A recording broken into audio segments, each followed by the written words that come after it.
video. Welcome back to another live stream. Y'all stay tuned to this. So yesterday we started the series, right? We started the challenge. We're trying to read the Old Testament in a month, right? So yesterday was the 19th, today is the 20th. And yesterday we went from Genesis 2 all the way to Genesis chapter 30, right? We stopped at Genesis 30. So today I'm going to see what we got for us today. I think we have another heavy read. Every day is going to be tough, right? Every day is going to be at least 20 chapters. But we were able to do that yesterday. Like, I'm extremely happy right now. I know it was only day one, but like, I'm extremely happy I was able to read about 29 chapters yesterday. So it was a grind, but I was able to do it. So let's continue this. So day two, and yeah, guys, if you're trying to do this, if you guys want to join in with the reading, or y'all just want to do this on your own, my computer's freezing up on me. Just go to the Bible reading plan generator. Just go on whatever, and just type in Bible reading generator, and it will generate like a schedule, and it generate a format that you can read. So yesterday we read Genesis 1 to 29. Today we will be finishing the book of Genesis. So we're gonna go Genesis 30 all the way to 50, and then we are reading 4 chapters of Exodus. Whew. So that was like 20 chapters. That's about 25 chapters. So today is not a light day. So we still have to grind today. So yeah. So yesterday I read through my computer, but today I'm gonna try and switch it up, and read through here. Right, switch it up and read through here. But make sure that y'all like this. Please like the channel, like the idea, like the stream, and yeah, let's get to it. Day 2, Tuesday, May 20th. Now let us flip to Genesis chapter 30. Yesterday was a great read though. I mean, it was long, but like it was absolutely great. I love seeing the way things play out, right? How just from creation, God creating everything, all the way basically until Isaac is getting married to Rebecca. So it's super cool how everything fits in. So Genesis chapter 30. Let me flip there real quick.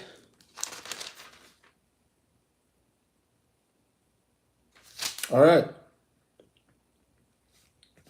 Genesis chapter 30, right? So we just finished Jacob marrying Leah and Rachel. Laban was a little trickster, right? He was a little iffy.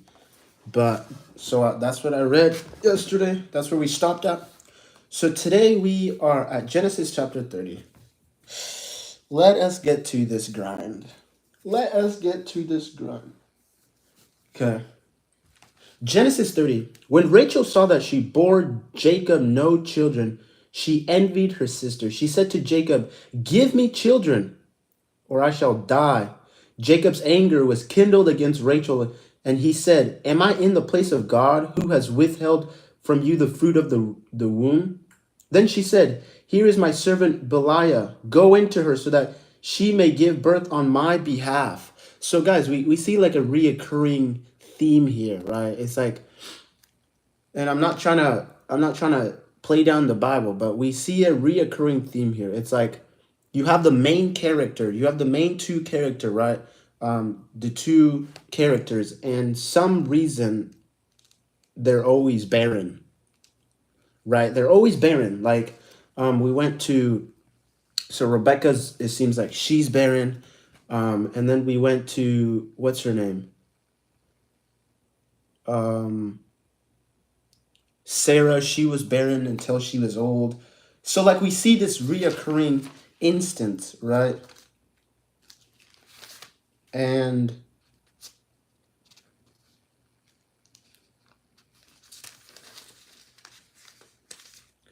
Yeah, we see Rebecca barren. Now we see Rachel barren. So, as I said, it's a reoccurring thing, and it's very interesting how everything plays out at the end. Here is my servant Belial, go into her. So she gave her servant Belial as a wife, and Jacob went into her, and Belial conceived and bore Jacob his son. Then Rachel said, God has judged me and has also heard my voice and given me a son. This doesn't even make sense. Bore her a son. Let me just keep going. This doesn't even make sense. Some of these stories don't even make sense, like, logically. Guys, like, I'm writing like the things that I'm not understanding, or the things like I want to go over and talk to people about. So I'm gonna write this thing down. Genesis 30. Let's just go from 1 to.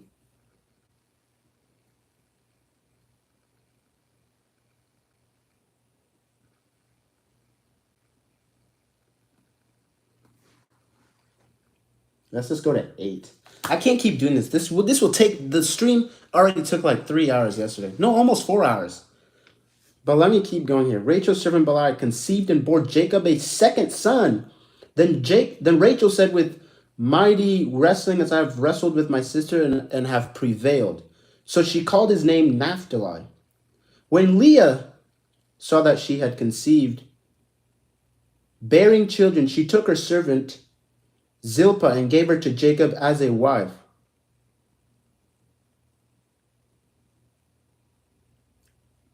Man, Jacob is in the middle of this, like, two women like battling it out and competing, right? Because here we have, when Rachel saw, no, verse 9. When Leah saw that she had ceased bearing children, she took her servant Zilpah and gave her to Jacob as a wife. So there's like a competition here. Who can give Jacob the most kids, I guess. That is, let's just go to verse 9. Then Leah's servant Zilpah bore Jacob his son, and Leah said, good fortune has come. So she called his name Gad. Leah's servant Zilpah bore Jacob a second son, and Leah said, happy am I, for women have called me happy. So she called his name Asher.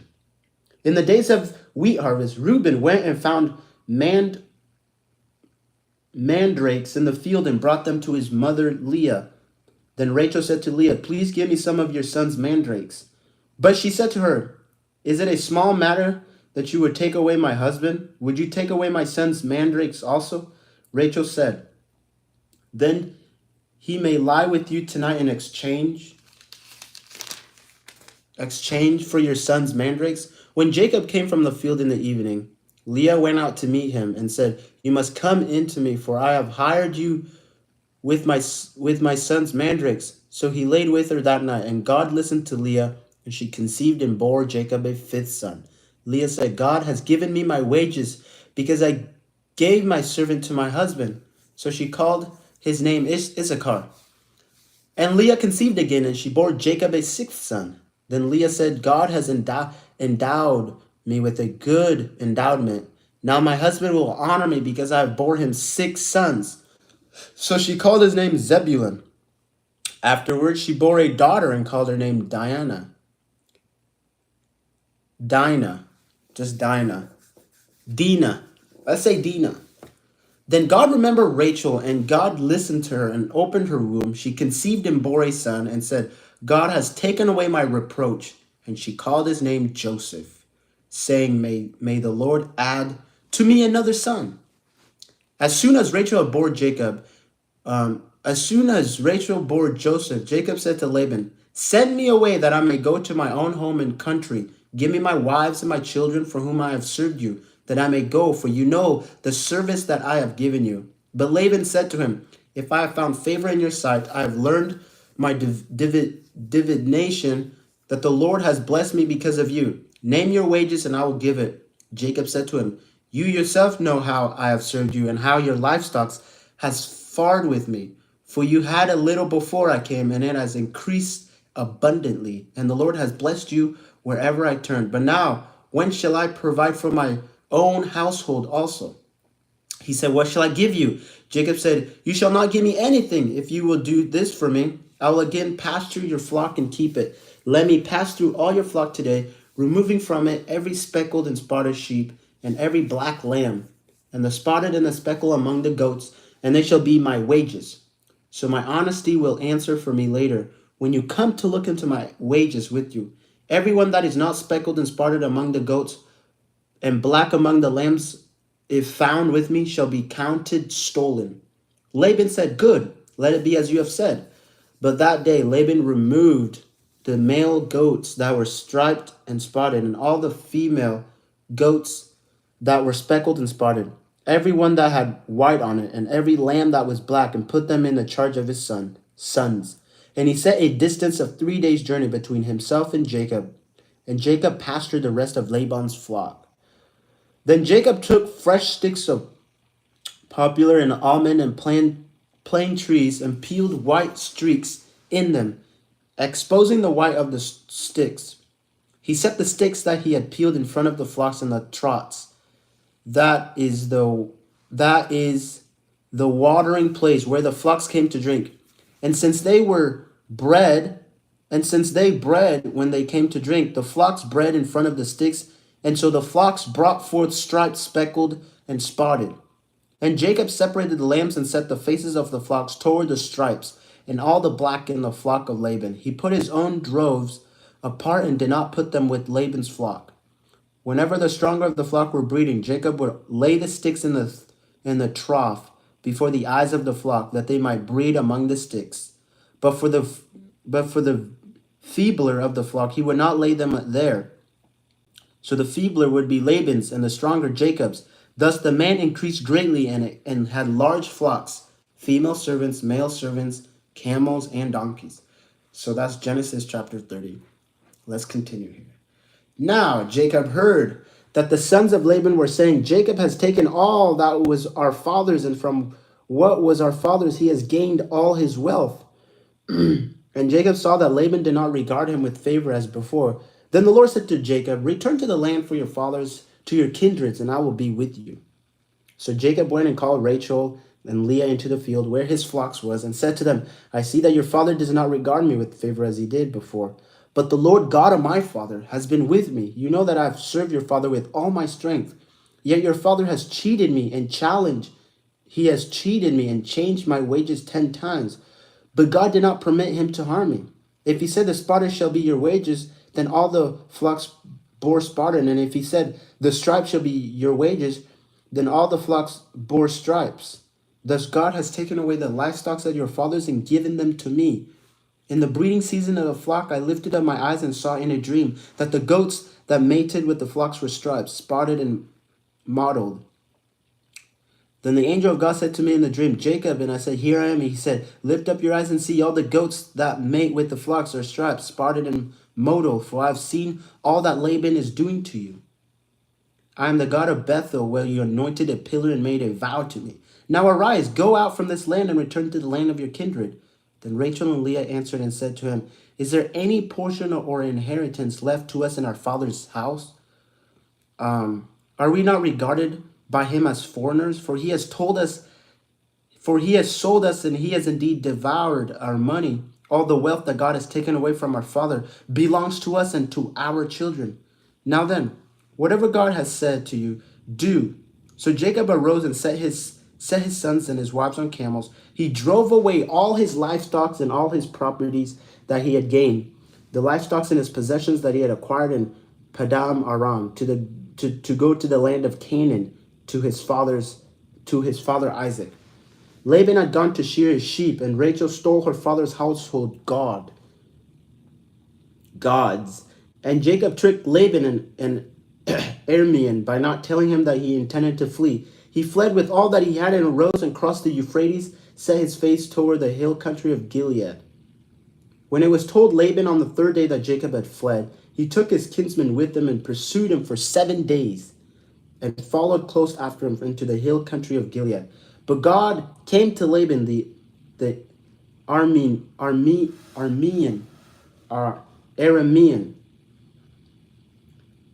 In a dream by night, he said to him, Be careful not to say anything to Jacob, either good or bad. And Laban overtook Jacob. Now Jacob had pitched his tent in the hill country, and Laban with his kinsmen pitched tents in the hill country of Gilead. And Laban said to Jacob, What have you done that you have tricked me and driven away my daughters like captives of the sword? Why did you flee secretly and trick me and did not tell me so that I might have set you away with myrrhs and stones and songs with tambourine and lyre? And why did you not permit me to kiss my sons and my daughters farewell? Now you have done foolishly. It is in my power to do you harm, but the God of your father spoke to me last night, saying, Be careful not to say anything to Jacob, either good or bad. And now you have gone away because you longed greatly for your father's house. But why did you steal my gods? Jacob answered and said to Laban, Because I was afraid, for I thought that you would take your daughters from me by force. Anyone with whom you find your God shall not live in the presence of her kinsmen. Point out what I have that is yours and take it. Now Jacob did not know that Rachel had stolen them.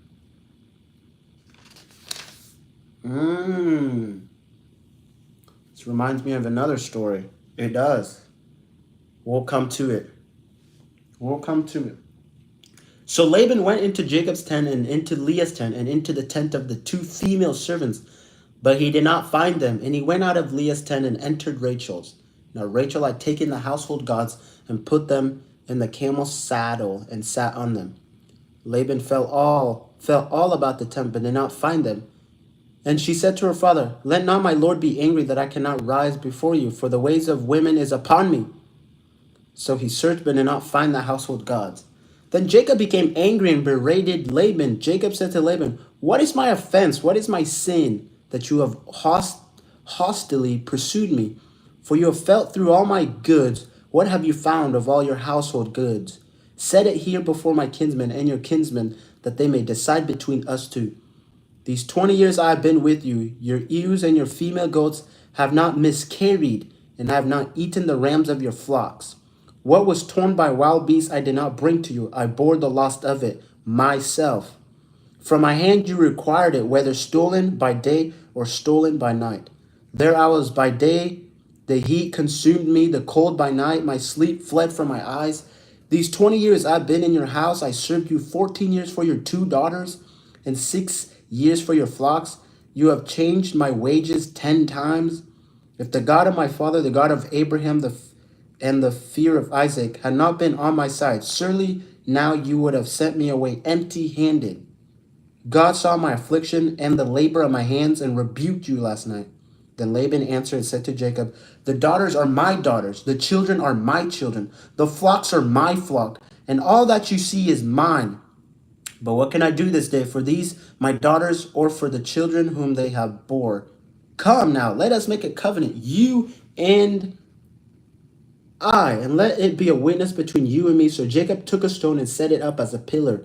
And Jacob said to his kinsmen, Gather stones.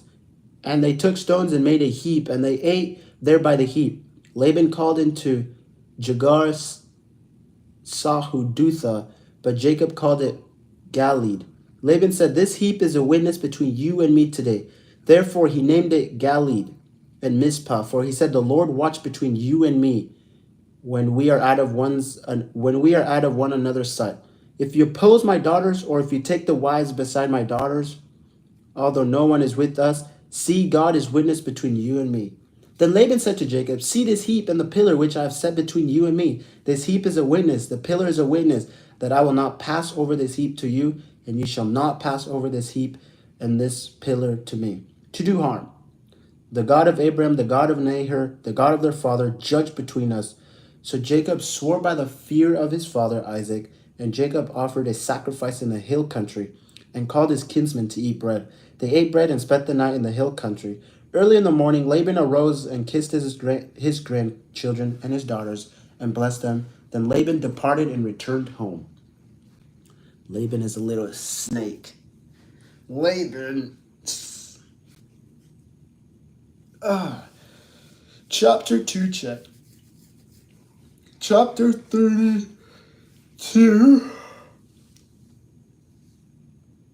Mm, mm, mm, mm, mm, mm, mm, mm, mm, mm.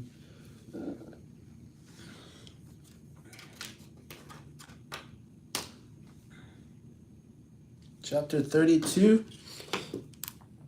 Take a little break. So Exodus 30. Good reading.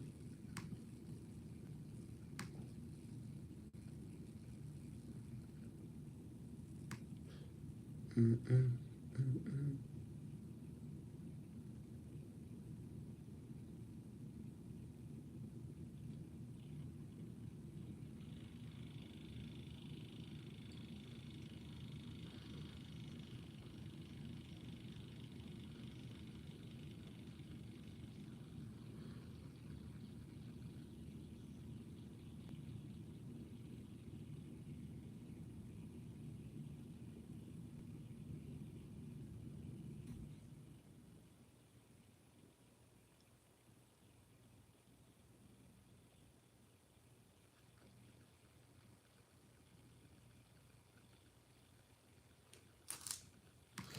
Okay.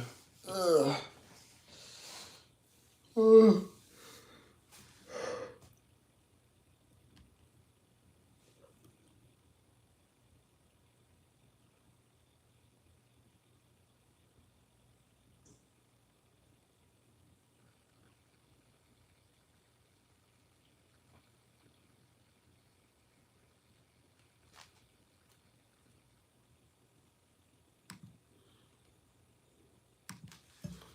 Let us keep reading here, because we got a lot more to go.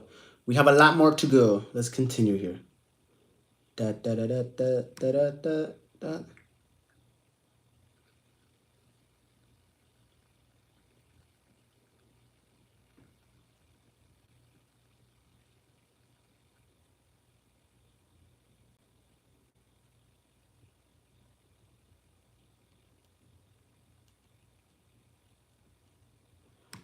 Okay.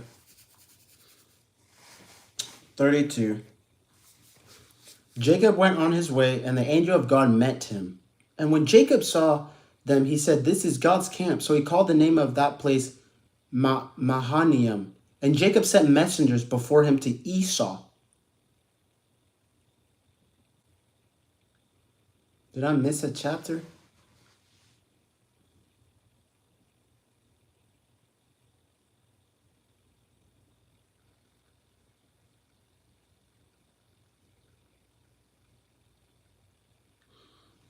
So 32, I guess.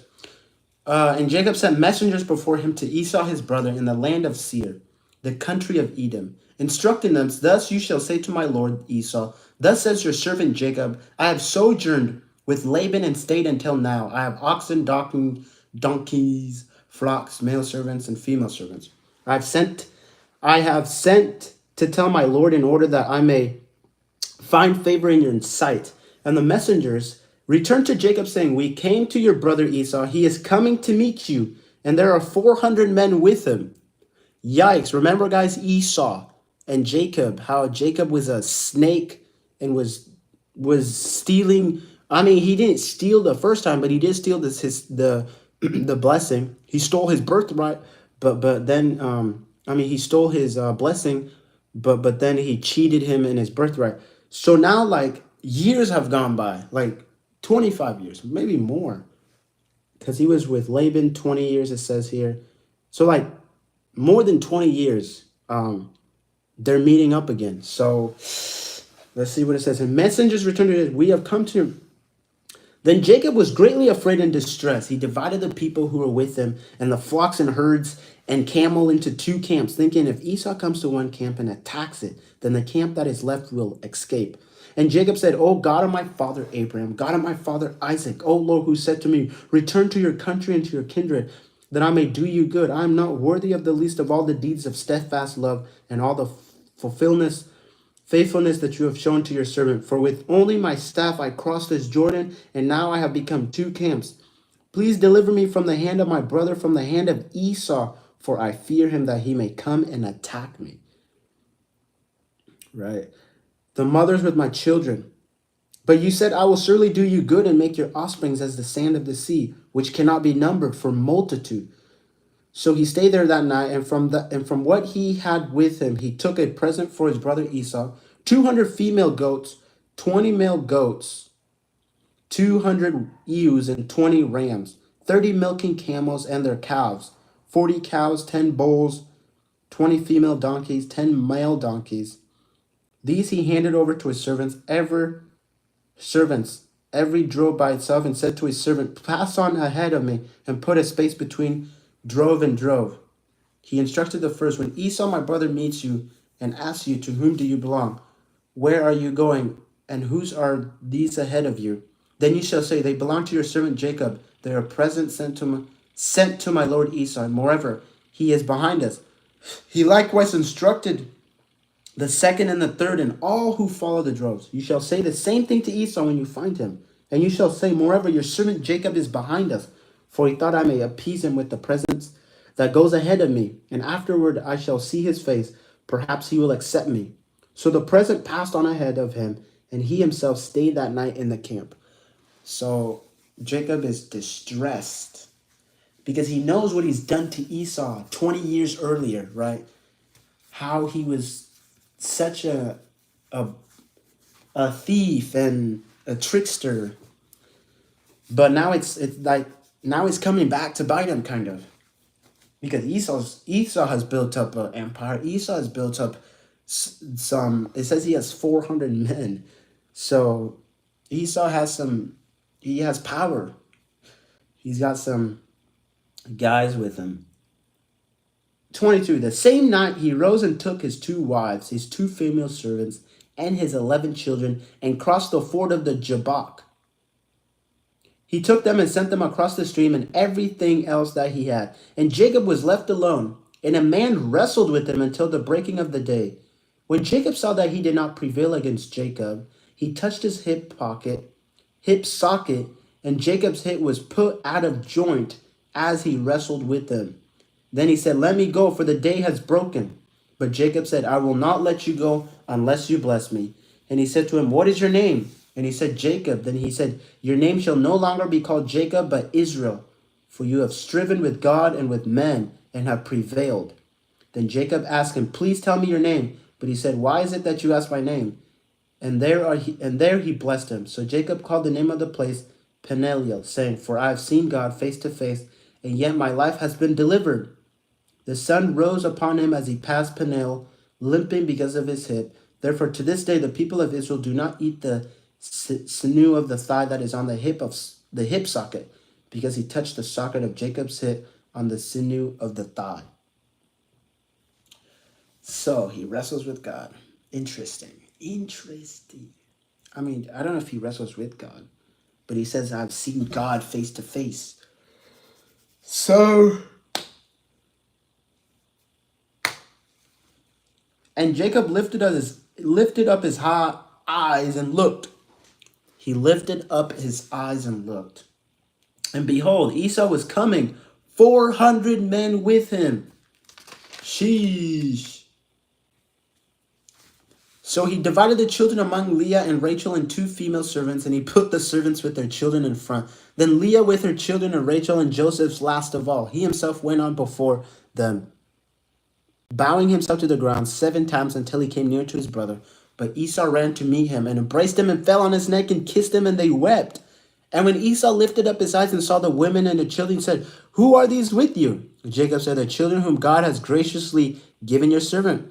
Then the servants drew near, and they and their children bowed down. Leah likewise and her children drew near and bowed down. And last, Joseph and Rachel drew near, and they bowed down. Esau said, what do you mean by all this company that I meet? Jacob answered, to find favor in the sight of my Lord. But Esau said, I have enough, my brother. Keep what you have for yourself. Jacob said, no, please, if I have found favor in your sight, then accept my present from my hand. For I have seen your face, which is like seeing the face of God. And you have accepted me. I have no idea what that even means. For you have seen me.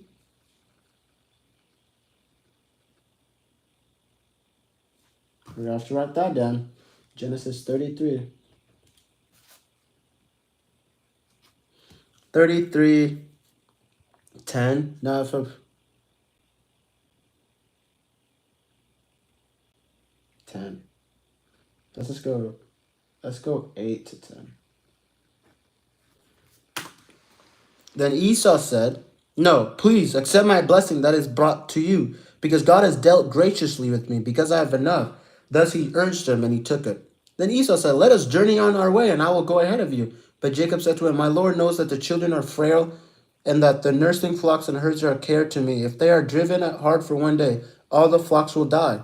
Let my Lord pass on ahead of his servants, and I will lead on slowly, at the pace of the livestock that are ahead of me, and at the pace of the children, until I come to my Lord's in Seir." So Esau said, "Let me leave with you some of the people who are with me." But he said, "What need is there? Let me find favor in the sight of my Lord." So Esau returned that day on his way to Seir, but Jacob journeyed to Succoth and built himself a house and made booths for his livestock. Therefore the name of the place is called Succoth. And Jacob came safely to the city of Shechem, which is in the land of Canaan. On his way from Padam Aram, he camped before the city. And from the sons of Hamor, Shechem's father, he bought for 100 pieces of money the piece of land on which he pitched his tent. Then he erected an altar and called it Elo Elihi, Israel. So that is Genesis 33. Genesis 34, here we go. Now Dinah, let's just call it Dinah. Now Dinah, the daughter of Leah, whom she had bore to Jacob, went out to see the women of the land. And when Shechem, the son of Hamor the Hivite, the prince of the land, saw her, he seized her and laid with her and humiliated her. And his soul was drawn to Dinah, the daughter of Jacob. He loved the young woman and spoke tenderly to her. So Shechem spoke to his father Hamor, saying, "Get me this girl for my wife." Now Jacob heard that he had defiled his daughter's Dinah. Let's just call it Dinah. His father Dinah, but his sons were with his livestock in the field. So Jacob held his peace until they came. And Hamor, the father of Shechem, went out to Jacob to speak with him. The sons of Jacob had come in from the field as soon as they heard of it. And the men were indignant and very angry because he had done an outrageous thing in Israel by lying with Jacob's daughter. For such a thing must not be done. But Hamor spoke with them, saying, The soul of my son Shechem longs for your daughter. Please give her to him. Please give her to him to be his wife. Make marriages with us. Give your daughter to us, and take our daughters for yourself. You shall dwell with us, and the land shall be open to you. Dwell and trade in it. Get property in it. Shechem also said to his father, to his brothers, Let me find favor in your eyes, and whatever you say to me, I will give. Ask me for as great a bride price and gift as you will, and I will give whatever you say to me. Only give me the young woman to be my wife.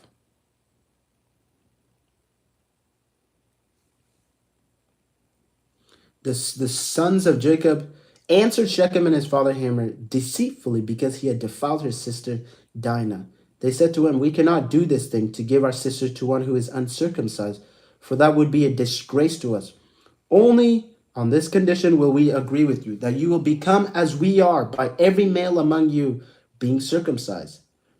Then we will give our daughters to you, and we will take your daughters to ours, and we will dwell with you and become one people. But if you will not listen to us and be circumcised, then we will take our daughter and we will be gone.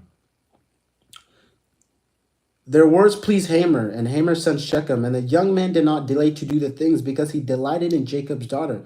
Now he was the most honored of all his father's house. So Hamor and his son Shechem came to the gate of the city and spoke to the men of their city, saying, These men are at peace with us. Let them dwell in the land and trade in it. For behold, the land is large enough for them. Let us take their daughters as wives, and let us give our daughters. Only on this condition will the men agree to dwell with us to become one people. When every male among us is circumcised, as they are circumcised, will not their livestock, their properties, and all their beasts be ours? Only let us agree with them, and they will dwell with us. And all who went out of the gate of the city listened to Hamor and his son Shechem, and every male was circumcised. And all who went out of the gate of the city On the third day, when they were sore, two of the sons of Jacob, Simon and Levi, Dinah's brother, took their sword and came against the city while it felt secure and killed all the males. They killed Hamor and his son Shechem with the sword and took Dinah out of Shechem's house and went away. The sons of Jacob came upon the slain and plundering the city because they had defiled their sister. They took their flocks, their herds, their donkeys, whatever was in the city and in the field, all their wealth, all their little ones, their wives, all that was in the house, they captured and plundered. Then Jacob said to Simon and Levi, "You have brought trouble on me by making me stink to the inhabitants of the land, the Canaanites and the Perizzites. My numbers are few, and if they gathered against me and attack me, I shall be destroyed, both I and my household." But they said, shall he treat our sister like a prostitute? Hey, that's a brutal story, I'm gonna lie. Genesis 34, you guys go read it for yourself. It's an interesting story. Oh my gosh. They just took out the whole ass city. That's crazy. They killed every male. Sheesh. They were not having that. They were not having that.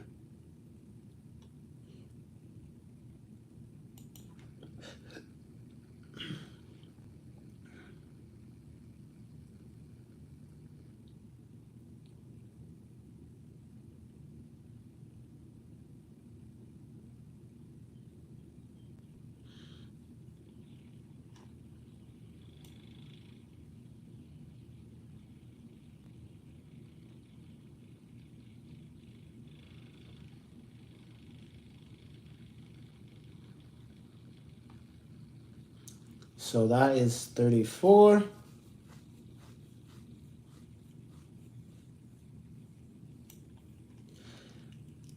All right. 35.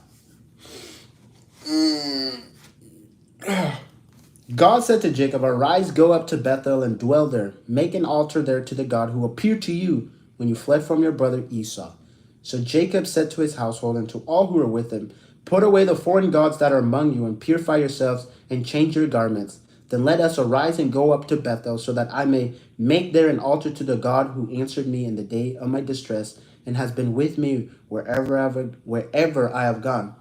So they gave to Jacob all the foreign gods that they had and the rings that were in their ears. Jacob hid them under the terebinth tree that was near Shechem. And as they journeyed, a terror from God fell upon the cities that were around them, so they did not pursue the sons of Jacob. And Jacob came to Luz, that is Bethel, which is in the land of Canaan, and he and all the people who were with him. And he built an altar and called the place Elo Bethel, because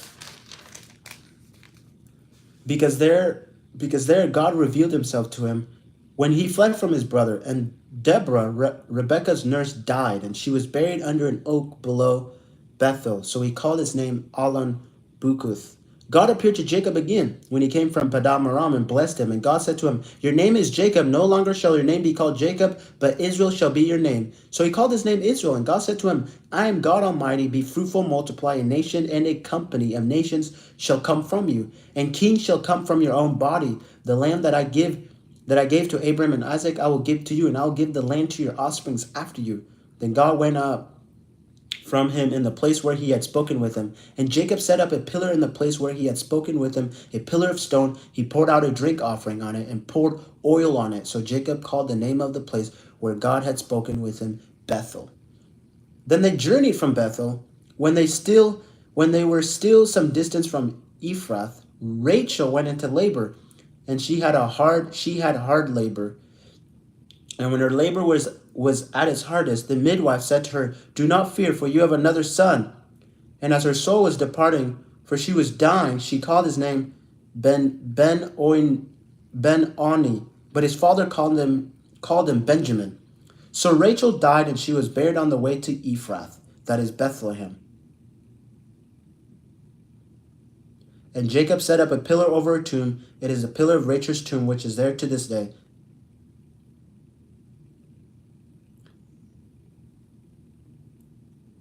I don't know what, it's there to this day, which Um, while Israel lived in that land, Reuben went and laid with Belial his father's concubine. Okay. And Israel heard of it. Now the sons of Jacob were 12. The sons of Leah, Reuben. The sons of Jacob were 12. The sons of Leah, Reuben, Jacob's firstborn, Simon, Levi, Judah, Issachar, Zebulun. The sons of Rachel, Joseph and Benjamin. The sons of Belial, Rachel's servants, Dan, Naphtali. The sons of Zilpah, Leah's servant, Gad and Asher. These are the sons of Jacob who were born to him in Padam Aram. And Jacob came to his father Isaac at Mamre in Kirath Arab, that is Hebron, where Abraham and Isaac had sojourned. Now the days of Isaac were 180 years, and Isaac breathed his last, and he died and was gathered to his people, old and full of days, and his sons Esau and Jacob buried him.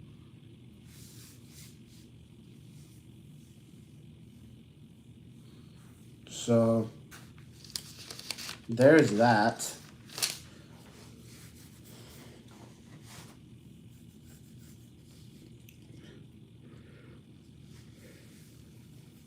There is that.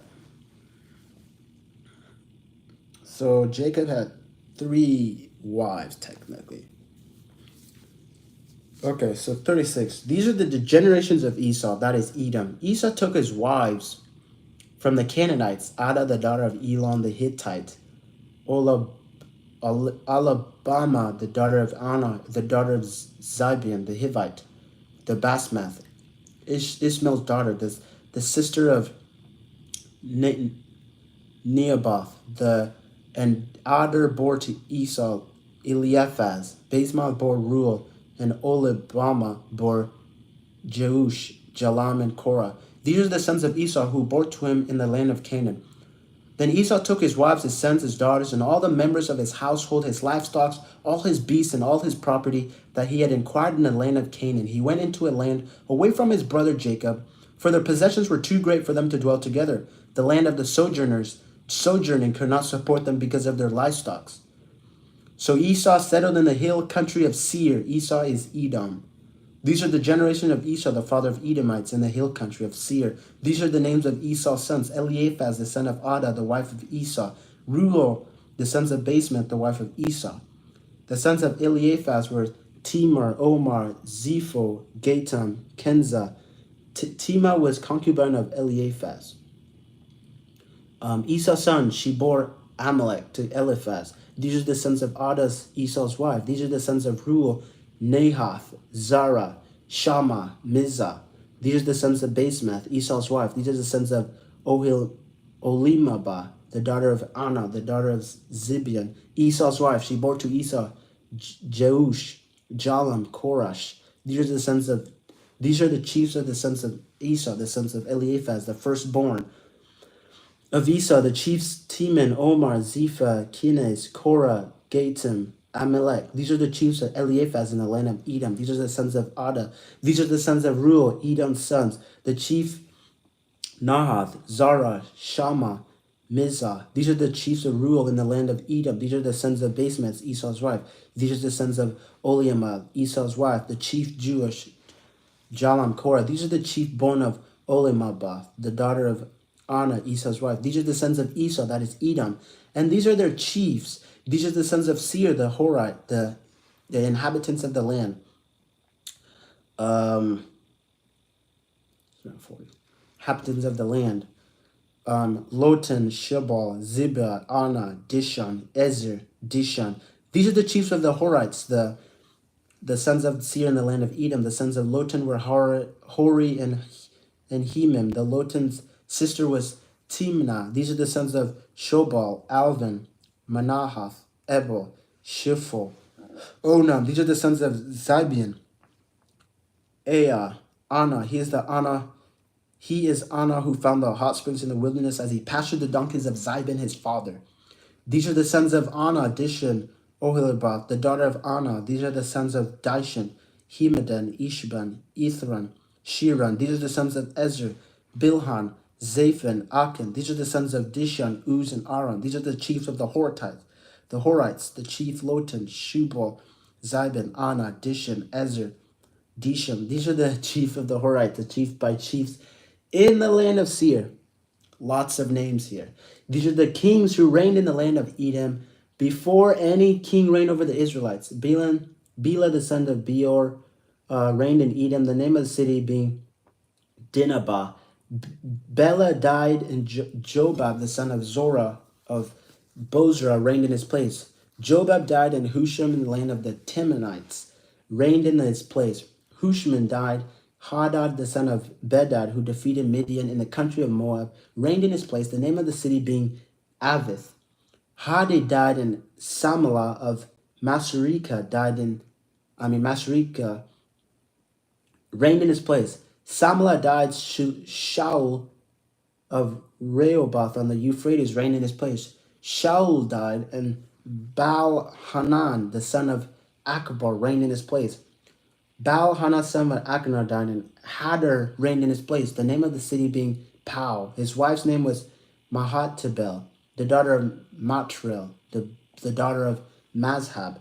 These are the names of the chief of Esau, according to their clans, their dwelling place by their names: the chief Timon, Alva, Jetheth, Oliabama, Ella, Pinon, Kenaz, Tema, Mizar, Magdiel, Aram. These are the chiefs of Edom, that is Esau, the father of Edom, according to their dwelling places in the land of their possession. Holy moly. Bunch of names. And we have a lot more names coming up too, so that's not the end of it.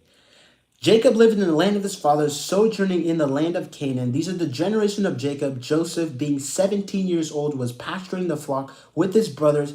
He was a boy with the sons of Beliah and Zilpah, his father's wife. And Joseph brought a bad report of them to their father. Now Israel loved Joseph more than any other of his sons, because he was the son of his old age. And he made him a robe of many colors. But when his brothers saw that their father loved him more than all his brothers, they despised him. They hated him and could not speak peacefully to him. Now Joseph had a dream, and when he told it to his brothers, they hated him even more. He said to them, He said to them, hear this dream that I dreamed. Behold, we were binding sheaves in the field, and behold, my sheaves arose and stood upright, and behold, your sheaves gathering around it, and bowed down to my sheaf. His brothers said to him, Are you indeed to reign over us, or are you indeed to rule over us? They hated him even more for his dreams and for his words. Then he dreamed another dream and told it to his brothers, and said, Behold, I have dreamed another dream. Behold, the sun, the moon, the 11 stars were bowing down to me. But when he told it to his father and to his brothers, his father rebuked him and said to him, What is this dream that you have dreamed? Shall I and your mother and your brothers indeed come to bow ourselves to the ground before you? And his brothers were jealous to him, but his fathers kept the sayings in his mind. Very interesting. Now his brothers went to pasture their flocks, their father's flocks in Shechem. And Israel said to Joseph, Are you not your brothers pasturing? No. And Israel said to Joseph, Are not your brothers pasturing the flock at Shechem? Come, I will send you to them. And he said to him, Here I am. So he said to him, Go now, see if it is well with your brothers and with the flocks, and bring me word. So he sent him from the valley of Hedron, and he came to Shechem. And a man found him wandering in the fields, and the man asked him, What are you seeking? I'm seeking my brothers, he said. Tell me, please, where they are pasturing the flock. And the man said, They have gone away, for I heard them say, Let us go to Dothan. So Joseph went after his brothers and found them at Dothan. They saw him from afar, and before he came near to them, they conspired against him to kill him. They said to one another, Here comes this dreamer. Come now, let us kill him and throw him into one of the pits. Then we will say that a fierce animal has devoured him, and we will see what will become of his dream. But when Reuben heard it, he rescued him out of their hands, saying, Let us not take his life. And Reuben said to them, Shed no blood, throw him into this pit here in the wilderness, but do not lay a hand on him, that he might rescue him out of their hand to restore him to his father. So when Joseph came to his brothers, they stripped him of his robe, the robe of many colors that he wore, and they took him and threw him into a pit. The pit was empty, there was no water in it. Then they sat down to eat and looked up, and they saw a cavern of Ishmaelites coming from Gilead. with their camels bearing gum, balm, and myrrh, on their way to carry it down to Egypt. Then Judah said to his brothers, "What profit is it if we kill our brother and conceal his blood? Come, let us sell him to the Ishmaelites, and let not our hands be upon him, for he is our brother, our own flesh." And his brothers listened to him. Then Midianites, traders, passed by, and they drew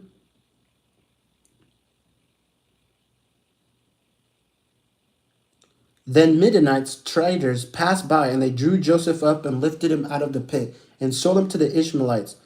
For 20 shekels of silver, they took Joseph to Israel. So Ishmaelites and the Midianites, I think it might be the same thing.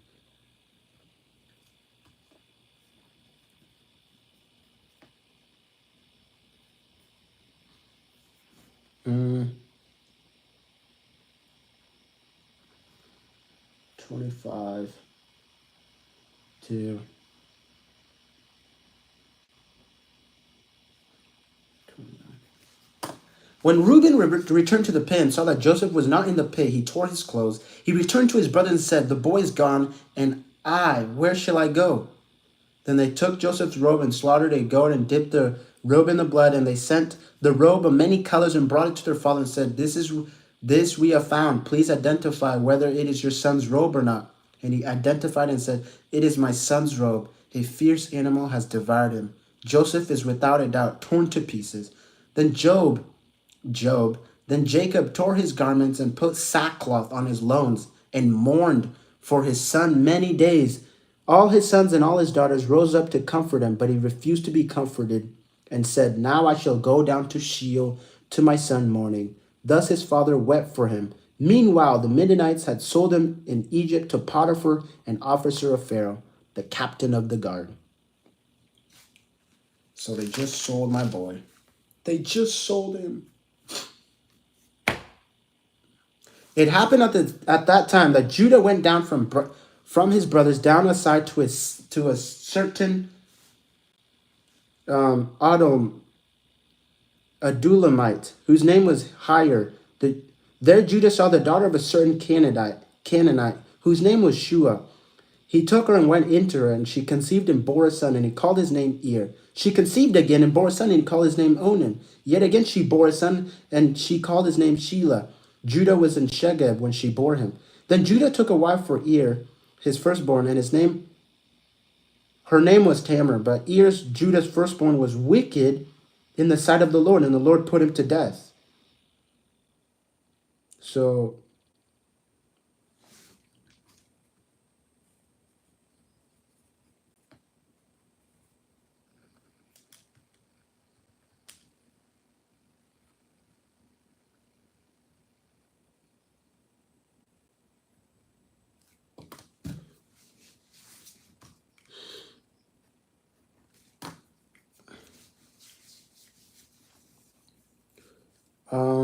so he put him to death. Then Judah said to Onan, "Go into your brother's wife and perform the duty of a brother-in-law to her, and raise up offspring for your brother." But Onan knew what the offspring would not be. But Onan knew that the offsprings would not be his. So whenever he went into his brother's wife, he would waste the semen on the ground, so as not to give offsprings to his brother. And what he did was wicked in the sight of the Lord, and he put him to death also. Okay, let's write that down. What does that mean?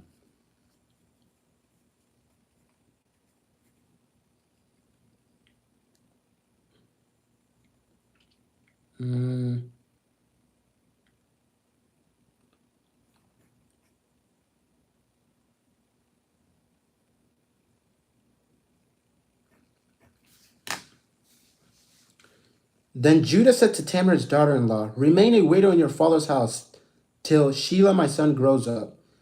So he feared that he would die like his brother. So Tamar went and remained in his father's house. In the course of a time, the wife of Judah, Shua's daughter, died. When Judah was comforted, he went up to Tamiah to his sheep shear, and he and his friend Hira the Adullamite. And when Tamar was told, "Your father-in-law is going up to Timnah to shear his sheep," she took off her widow's garment and covered herself with a veil, wrapping herself up, and sat at the entrance of Edium, which is on the road of Timnah. For she saw that Sheila was grown up, and she had not been given to him in marriage. When Judah saw her, he thought she was a prostitute. When Judah saw her, he thought she was a prostitute, for she had covered her face. He turned to her at the roadside and said, "Come, let me come into you."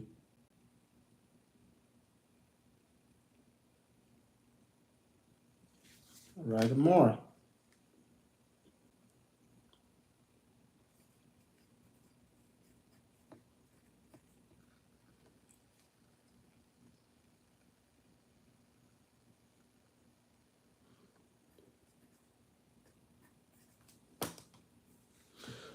He returned to her and roadside and said, "Let me come into you," for he did not know that she was his daughter-in-law.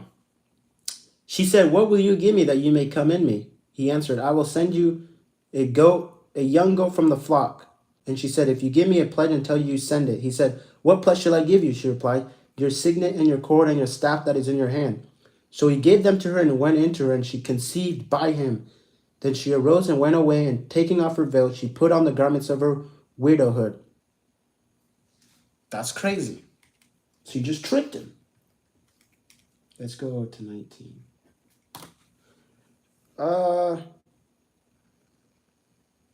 When she arose and went away, then Judah sent the young goat by his friend and Adulite to take back the pledge from the woman's hand. He did not find her. And he asked the men of the place, "Where is the cult prostitute who was at Enam at the roadside?"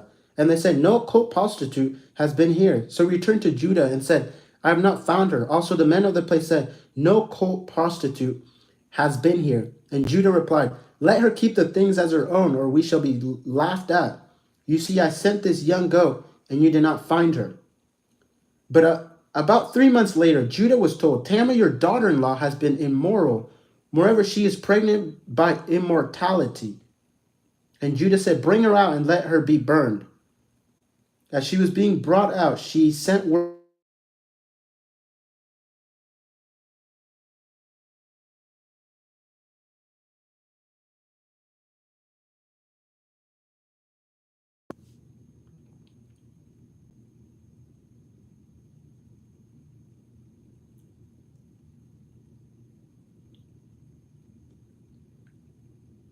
As she was being brought out, she sent word to her father-in-law. Yo,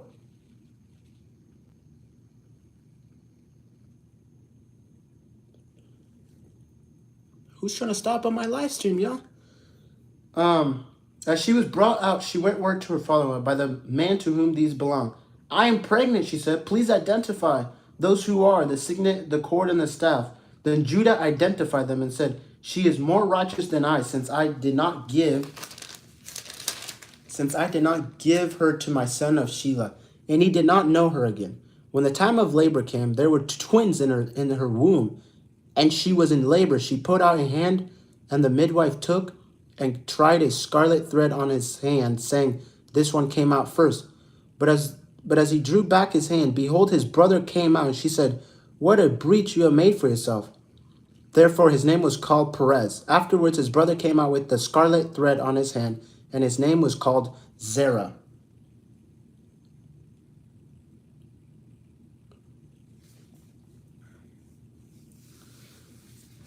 All right. Now Joseph had been brought down to Egypt, and Potiphar, an officer of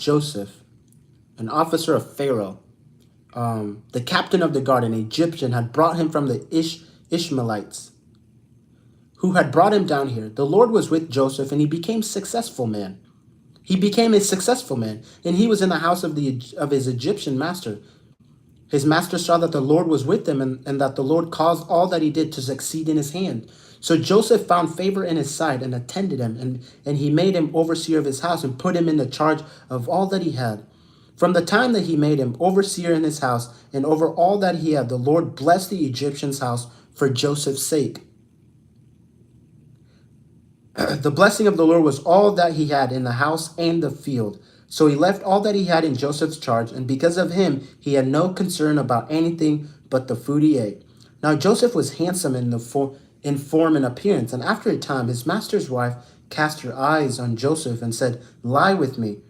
But he refused and said to his master's wife, behold, because of me, my master has no concern about anything in the house, and he has put everything that he has in my charge. He is not great in his house that I am, nor has he kept back anything from me except you, because you are his wife. How can I do this great wickedness and sin against God? And as she spoke to Joseph day after day, he would not listen to her, to lie beside her, or to be with her. But one day when he went into the house to do his work, and none of the men of the house were there in the house, she caught him by his garment, saying, lie with me. But he left his garment in her hand and fled and got out of the house. And as soon as she saw that she had left his garment in her hand and had fled out of the house, she called to the men of her household and said to them, see, he has brought among us a Hebrew to laugh at us. He came into me to lie with me, and I cried out with a loud voice.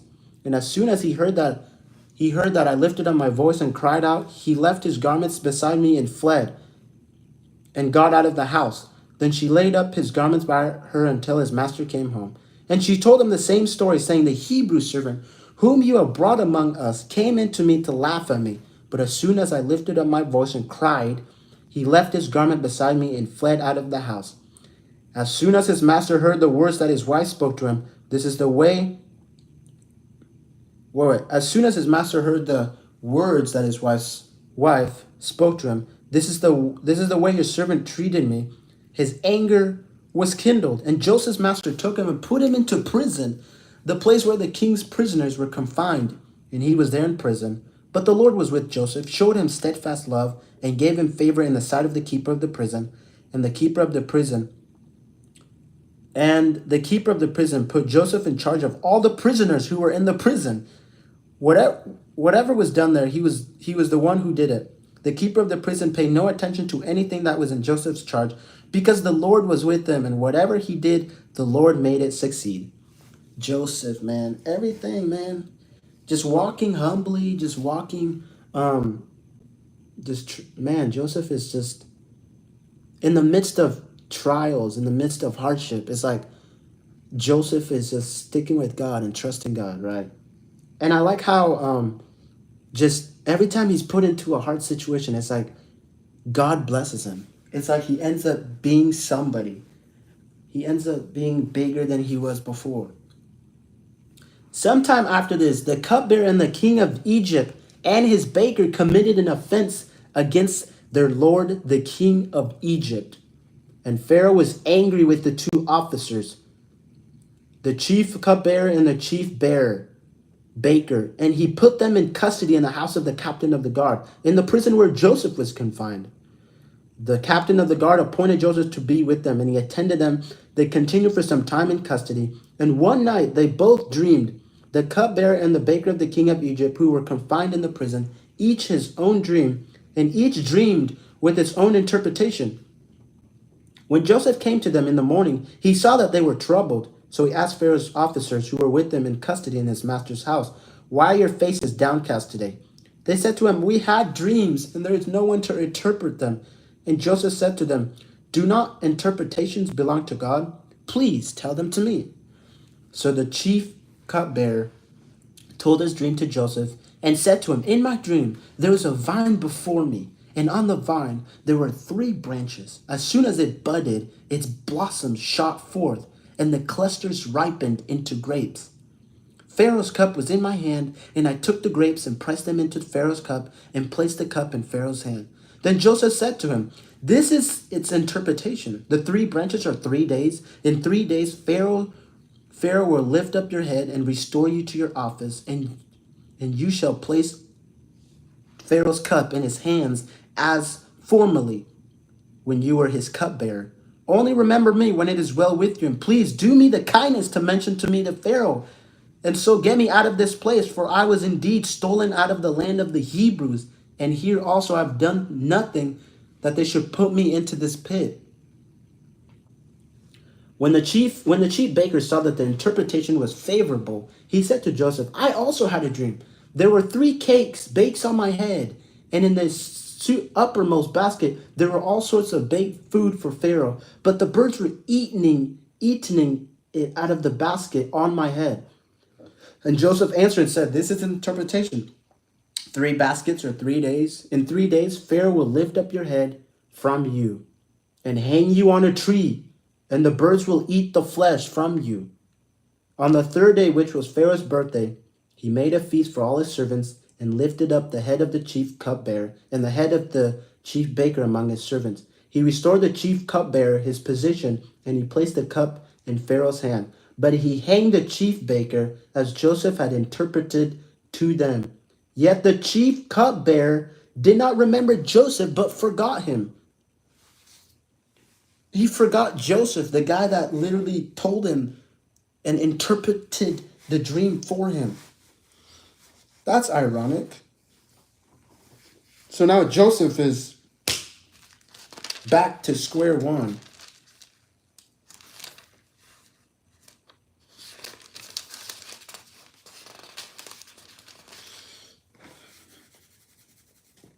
Okay, now after 2 whole years, Pharaoh dreamed, and he was standing by the Nile. And behold, there came up out of the Nile 7 cows attractive. 7 cows attractive.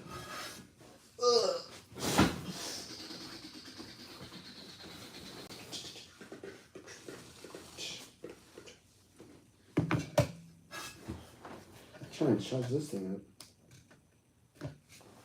All right. 7 cows attractive and plump, and they fed in the reed grass. And behold, 7 other cows, ugly and thin, came up out of the Nile after them, and stood by the other cows on the bank of the Nile. And the ugly thin cows ate up the 7 attractive plump cows. And Pharaoh awoke, and he fell asleep and dreamed a second time. And behold, 7 ears of grain, plump and good, were growing in one stalk. And behold, after them sprouted 7 ears, thin, blighted by the east wind. And the thin ears swallowed up the 7 plump full ears. And Pharaoh awoke, and behold, it was a dream. So in the morning his spirit was troubled, and he sent and called for all the musicians of Egypt and all its wise men. Pharaoh told them his dream, but there was none who could interpret them to Pharaoh. Then the chief cupbearer said to Pharaoh, I remember my offenses today, when Pharaoh was angry with his servant and put me and the chief baker in custody in the house of the captain of the guard. We dreamed on the same night, he and I, each having a dream with its own interpretation. A young Hebrew was there with us, a servant of the captain of the guard. When we told him, he interpreted our dreams to us, giving an interpretation to each man according to his dream. And as he interpreted to us, so it came about. I was restored to my office, and the baker was hanged. Then Pharaoh sent and called Joseph, and they quickly brought him out of the pit. And when he had shaved himself and changed his clothes, he came in before Pharaoh. And Pharaoh said to Joseph, I had a dream, and there is none who can interpret. I've heard it said of you that when you hear a dream, you can interpret. Joseph answered Pharaoh, it is not me. It is not in me. God will give Pharaoh a favorable answer. Then Pharaoh said to Joseph, behold, in my dream, I was standing on the banks of the Nile. 7 cows, plump and attractive, came up out of the Nile and fed in the reed grass. 7 other cows came up after them, poor, very ugly and thin, such as I had never seen in all the land of Egypt. And the thin, ugly cows ate up the first 7 plump cows.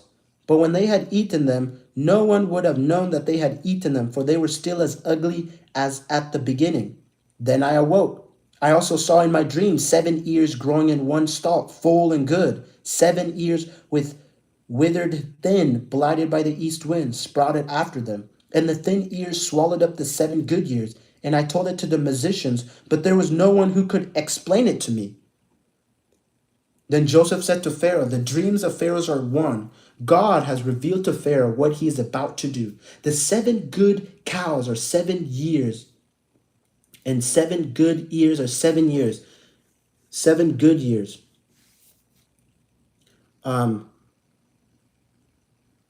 dreams are one. The 7 lean and ugly cows that came up out of after them are 7 years, and 7 empty ears blighted by the east wind are also 7 years of famine. It is as I told Pharaoh. God has shown to Pharaoh what he is about to do. There will come 7 years of great plenty throughout all the land of Egypt.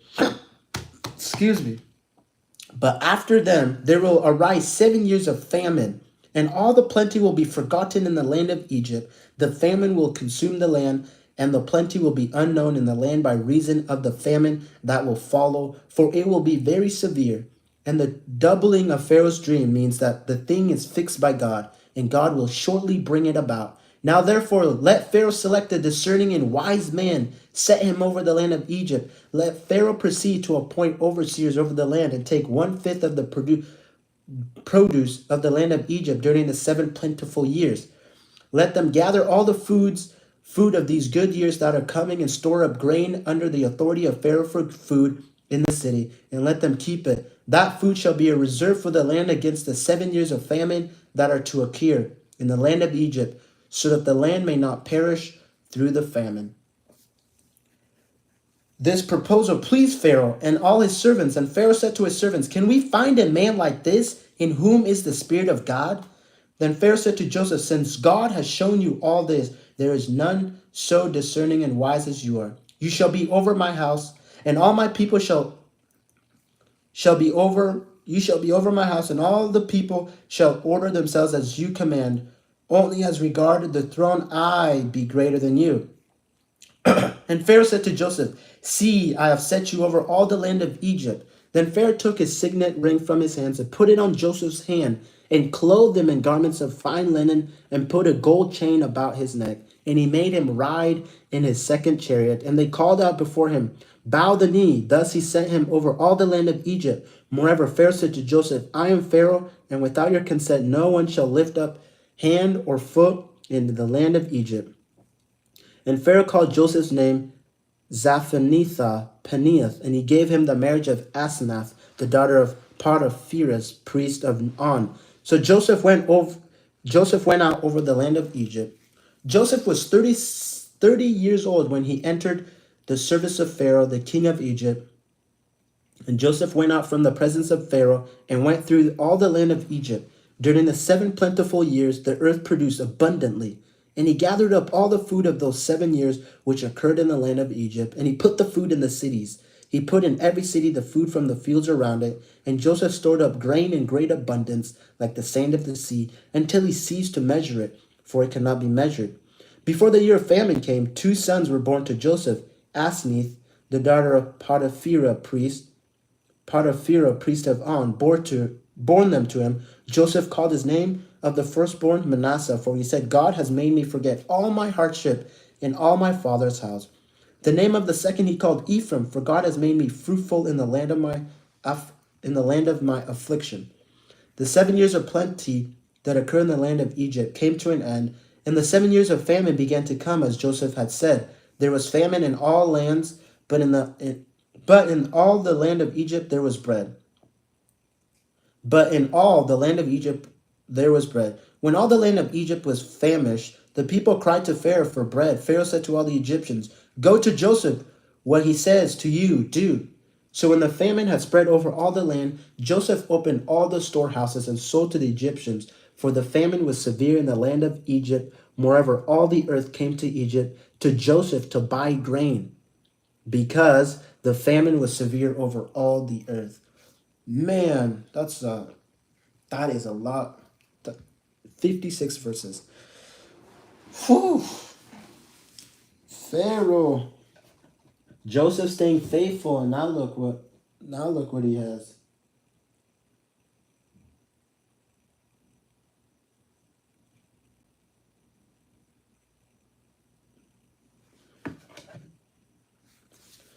Chapter 42.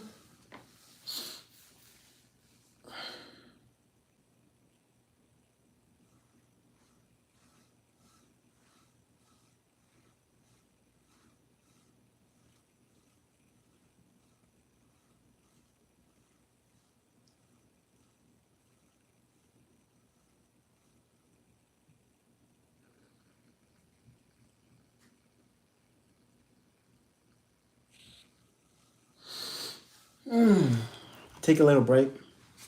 Let's take like a 5 minute break before we.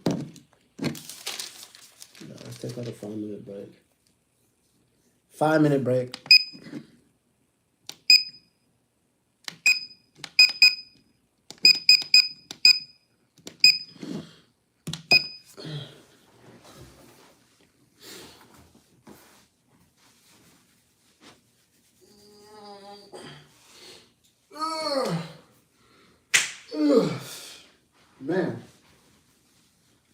I've read 12 chapters, so I'm halfway.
All right, let's take a 10-minute break. Let's take a 10-minute break.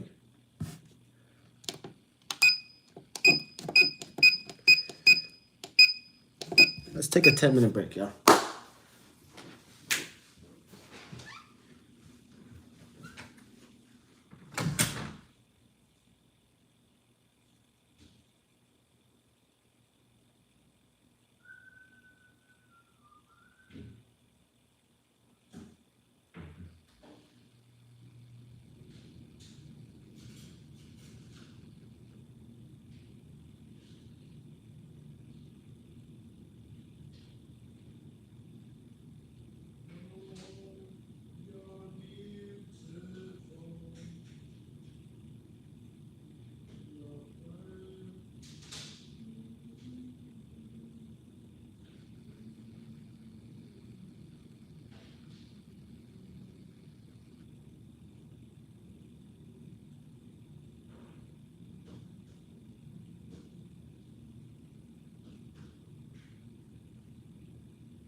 It's already been 80 minutes, an hour and 20, and I'm halfway. So 9:20, 2:20.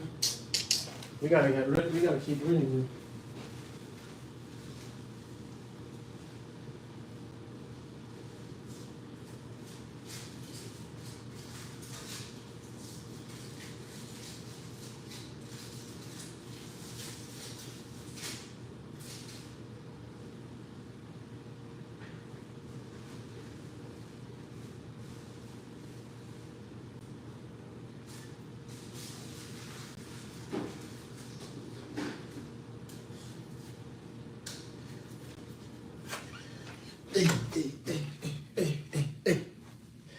All right, let's keep reading.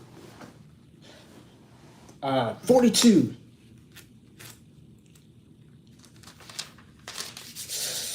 When Joseph learned that there was a grain for sale in Egypt, he said to his brothers, "Why do you look at one another?" He said, "Behold, I have heard that there is grain for sale in Egypt. Go down and buy grain for us there, that we may live and not die." So 10 of Joseph's brothers went down to buy grain in Egypt, but Joseph did not send Benjamin, Joseph's brother, with his brother, for he feared that harm might happen to him. Thus the sons of Israel came to buy among the others who came, for the famine was in the land of Canaan. Now Joseph was governor over the land. He was the one who sold to all the people of the land. And Joseph's brother came and bowed themselves before him and their faces to the ground. Joseph saw his brothers and recognized them, but he treated them like strangers and spoke roughly to them. Where do you come from?" he said. They said, "From the land of Canaan to buy food." And Joseph recognized his brothers, but they did not recognize him. And Joseph remembered the dream that he had dreamed of them, and he said to them, "You are spies. You have come to see the nakedness of the land." They said to him, "No, my lord, your servants have come to buy food. We are all sons of one man. We are honest men. Your servants have never been spies." He said to them, "No, it is the nakedness of the land that you have come to see." They said, "We, your servants, are 12 brothers, the sons of one man in the land of Canaan. And behold, the youngest is this day with our father. And one is no more." But Joseph said to them, It is as I said to you, you are spies. By this you will be tested. By the life of Pharaoh you shall not go from this place unless your youngest brother comes here. Send one of them and let him bring your brother while you remain confined, that your words may be tested, whether there is truth in you. Or else by the life of Pharaoh, surely you are spies. And he put them all into custody for 3 days.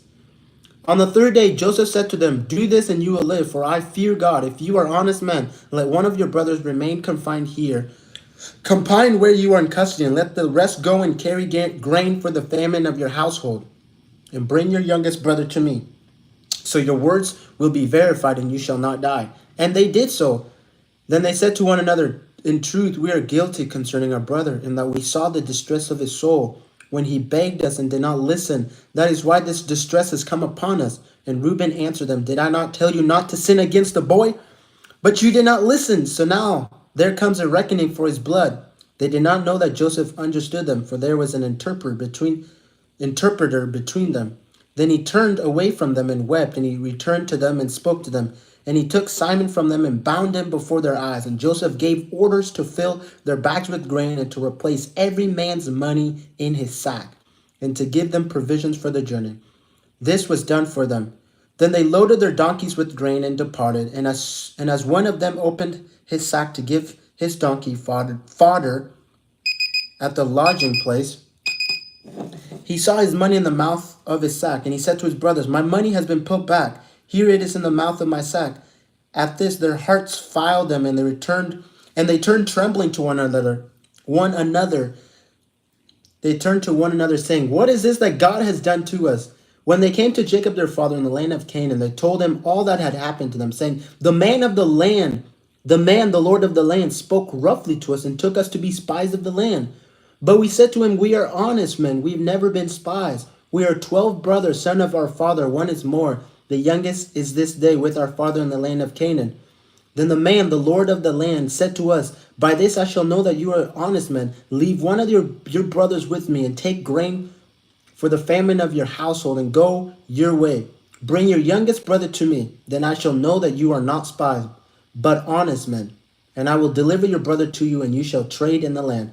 As they emptied their sacks, behold, every man's bundle of money was in his sack. And when they and their father saw their bundles of money, they were afraid. And Jacob their father said to them, you have bereaved me of my children. Joseph is no more. Simon is no more. Now you have taken Benjamin. Now you would take Benjamin. All this has come against me. Then Reuben said to his father, kill my 2 sons if I do not bring him back to you. Put him in my hands, and I will bring him back to you. But he said, my son shall not go down with you, for his brother is dead, and he is only one left. If harm would happen to him on the journey that you are to make, you would bring down my gray hairs with the sorrow to Sheol. Man. Sheesh.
Food time. Yeah. Okay. Food time.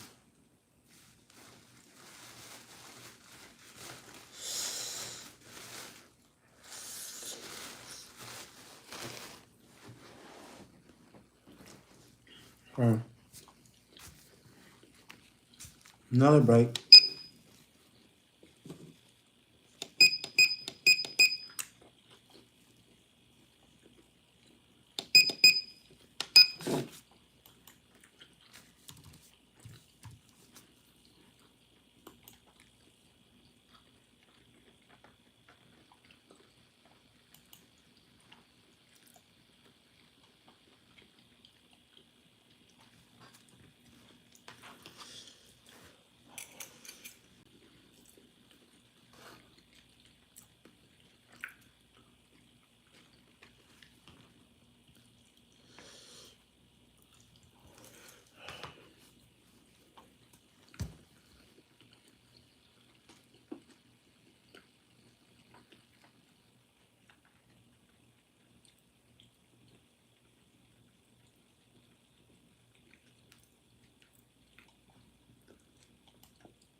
Peace.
With every breath I take, with every heartbeat, sunrise in the moonlight in a dark street. Every dance, every glance, every note in a song. It's all a gift undeserved that I shouldn't have known. Every day that I lie, every moment I covet. I'm deserving and die. I'm just earning your judgment. Without a only condemnation. If Jesus wasn't executed, there's no celebration. So it I will be glad, and I will boast in the cross. I will boast in my pain, boast in this rain. What's my life if it's not praising you?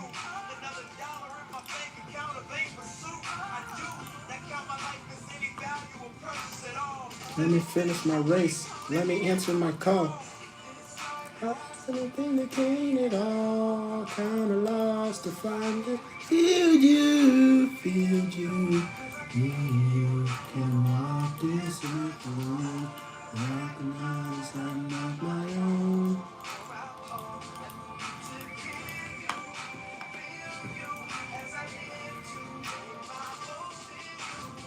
Tomorrow's never promised, but it is, we swear. Just a fistful of air.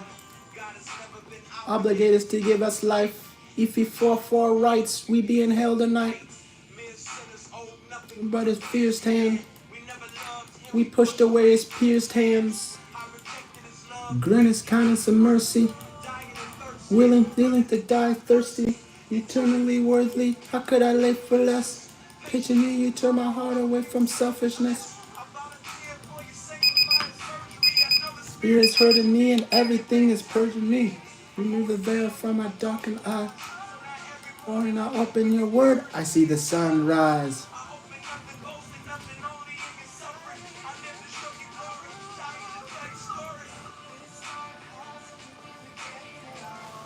Kinda lost to find it. Feel you, feel you. You can walk this earth alone.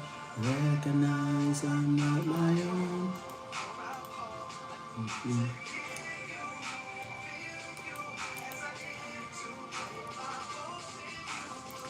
Glory was solely meant for you.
They don't see me on top.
I'm gonna watch.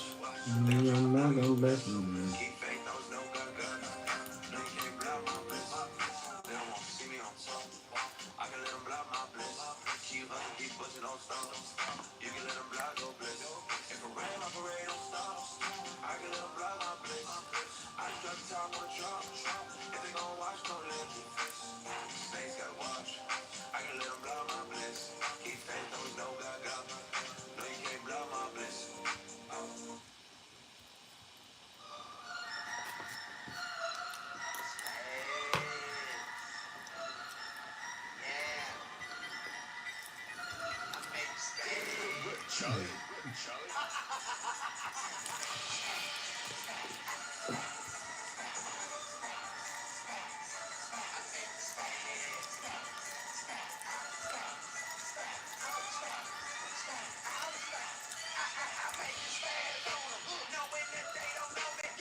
Bang, bang, bang, bang, bang.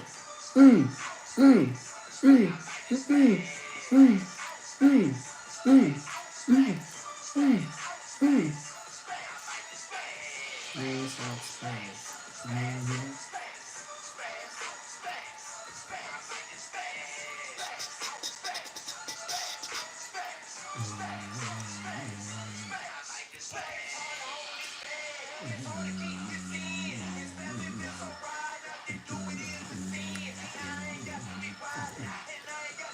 All right, I got it.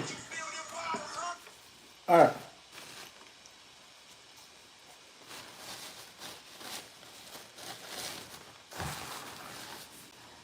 Let's keep reading.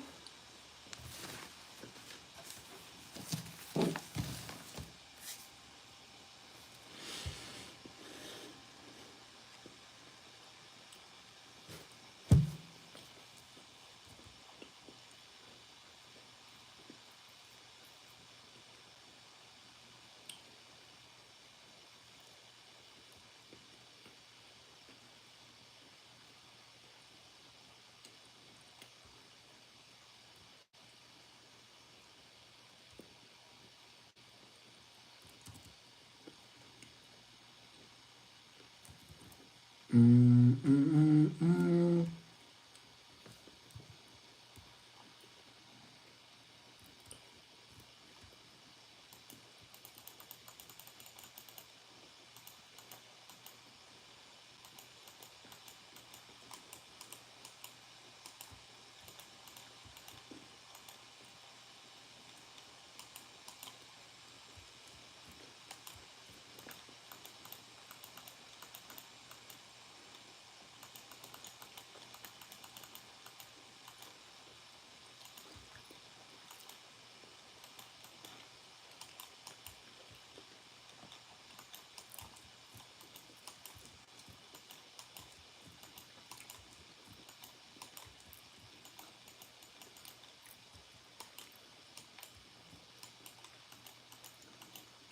Mm, mm, mm,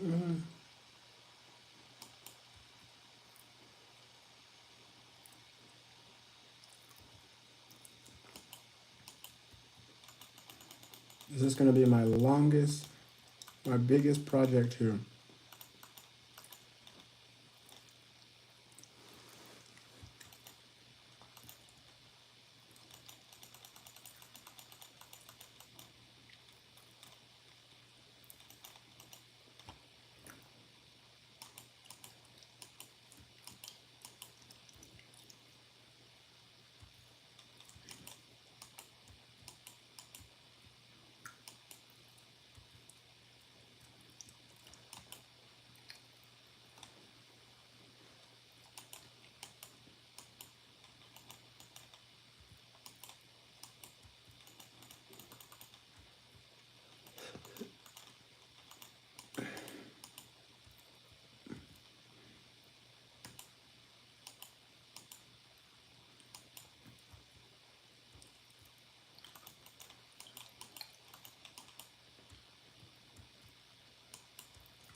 This is going to be the biggest project. Holy.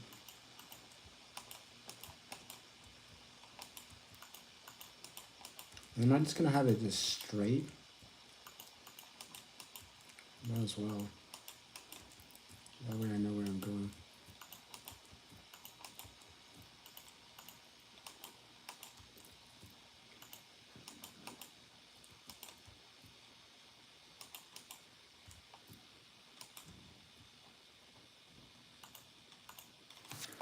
All right, let's continue reading because we got a bunch more to read. Ugh. Okay, 43. So we got 10 more chapters to read.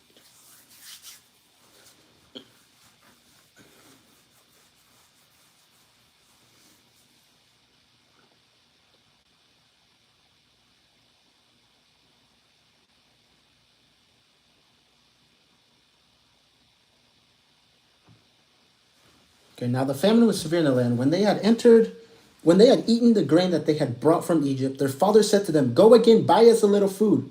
But Judah said to him, "The man so solemnly warned us, saying, 'You shall not see my face unless your brother is with you.'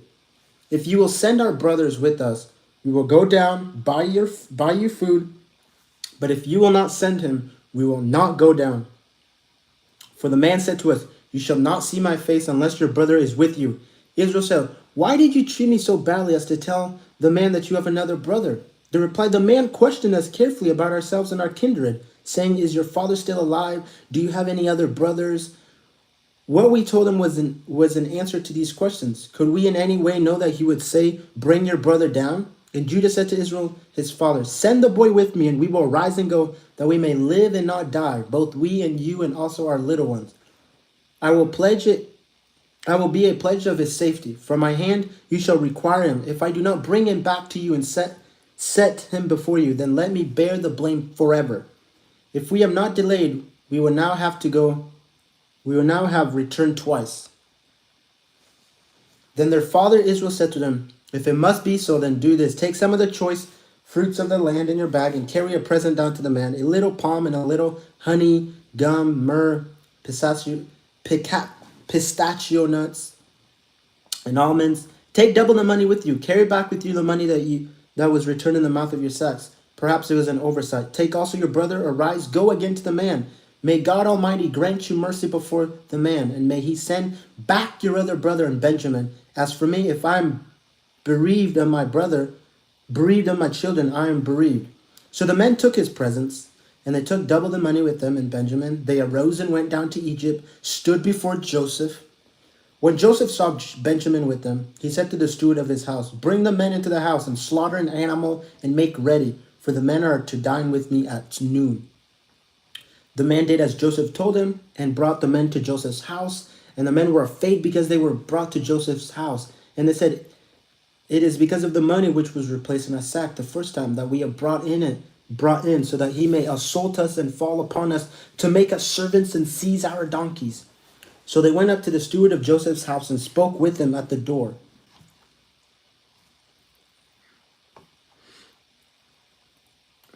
Excuse me. Where was I? Donkey, my lord. So they went up to the steward of smoke and with the door. Wait.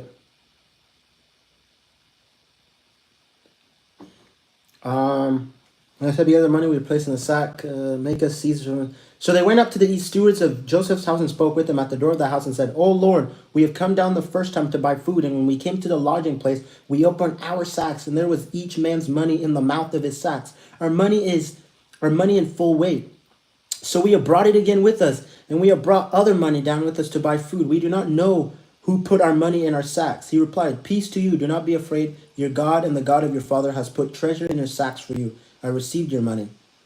Then he brought Simon out to them. And when the man had brought the men into Joseph's house and given them water, they had washed their feet. And when he had given their donkeys fodder, they prepared the present for Joseph's coming at noon, for they heard that they would eat bread there.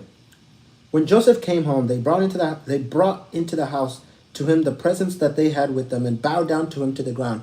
And he inquired about their wealth and said, "Is your father well, the old man of whom you speak? Is he still alive?" They said, "Your servant, our father, is well. He is still alive." And they bowed their heads and prostrated themselves. And he lifted up his eyes and saw his brother Benjamin, his mother's son, and said, "Is this your youngest brother of whom you spoke to me? God be gracious to you, my son." And Joseph hurried out, for his compassion grew warm for his brothers. And he saw a place of weep, and he entered his chamber and wept there. When he had washed his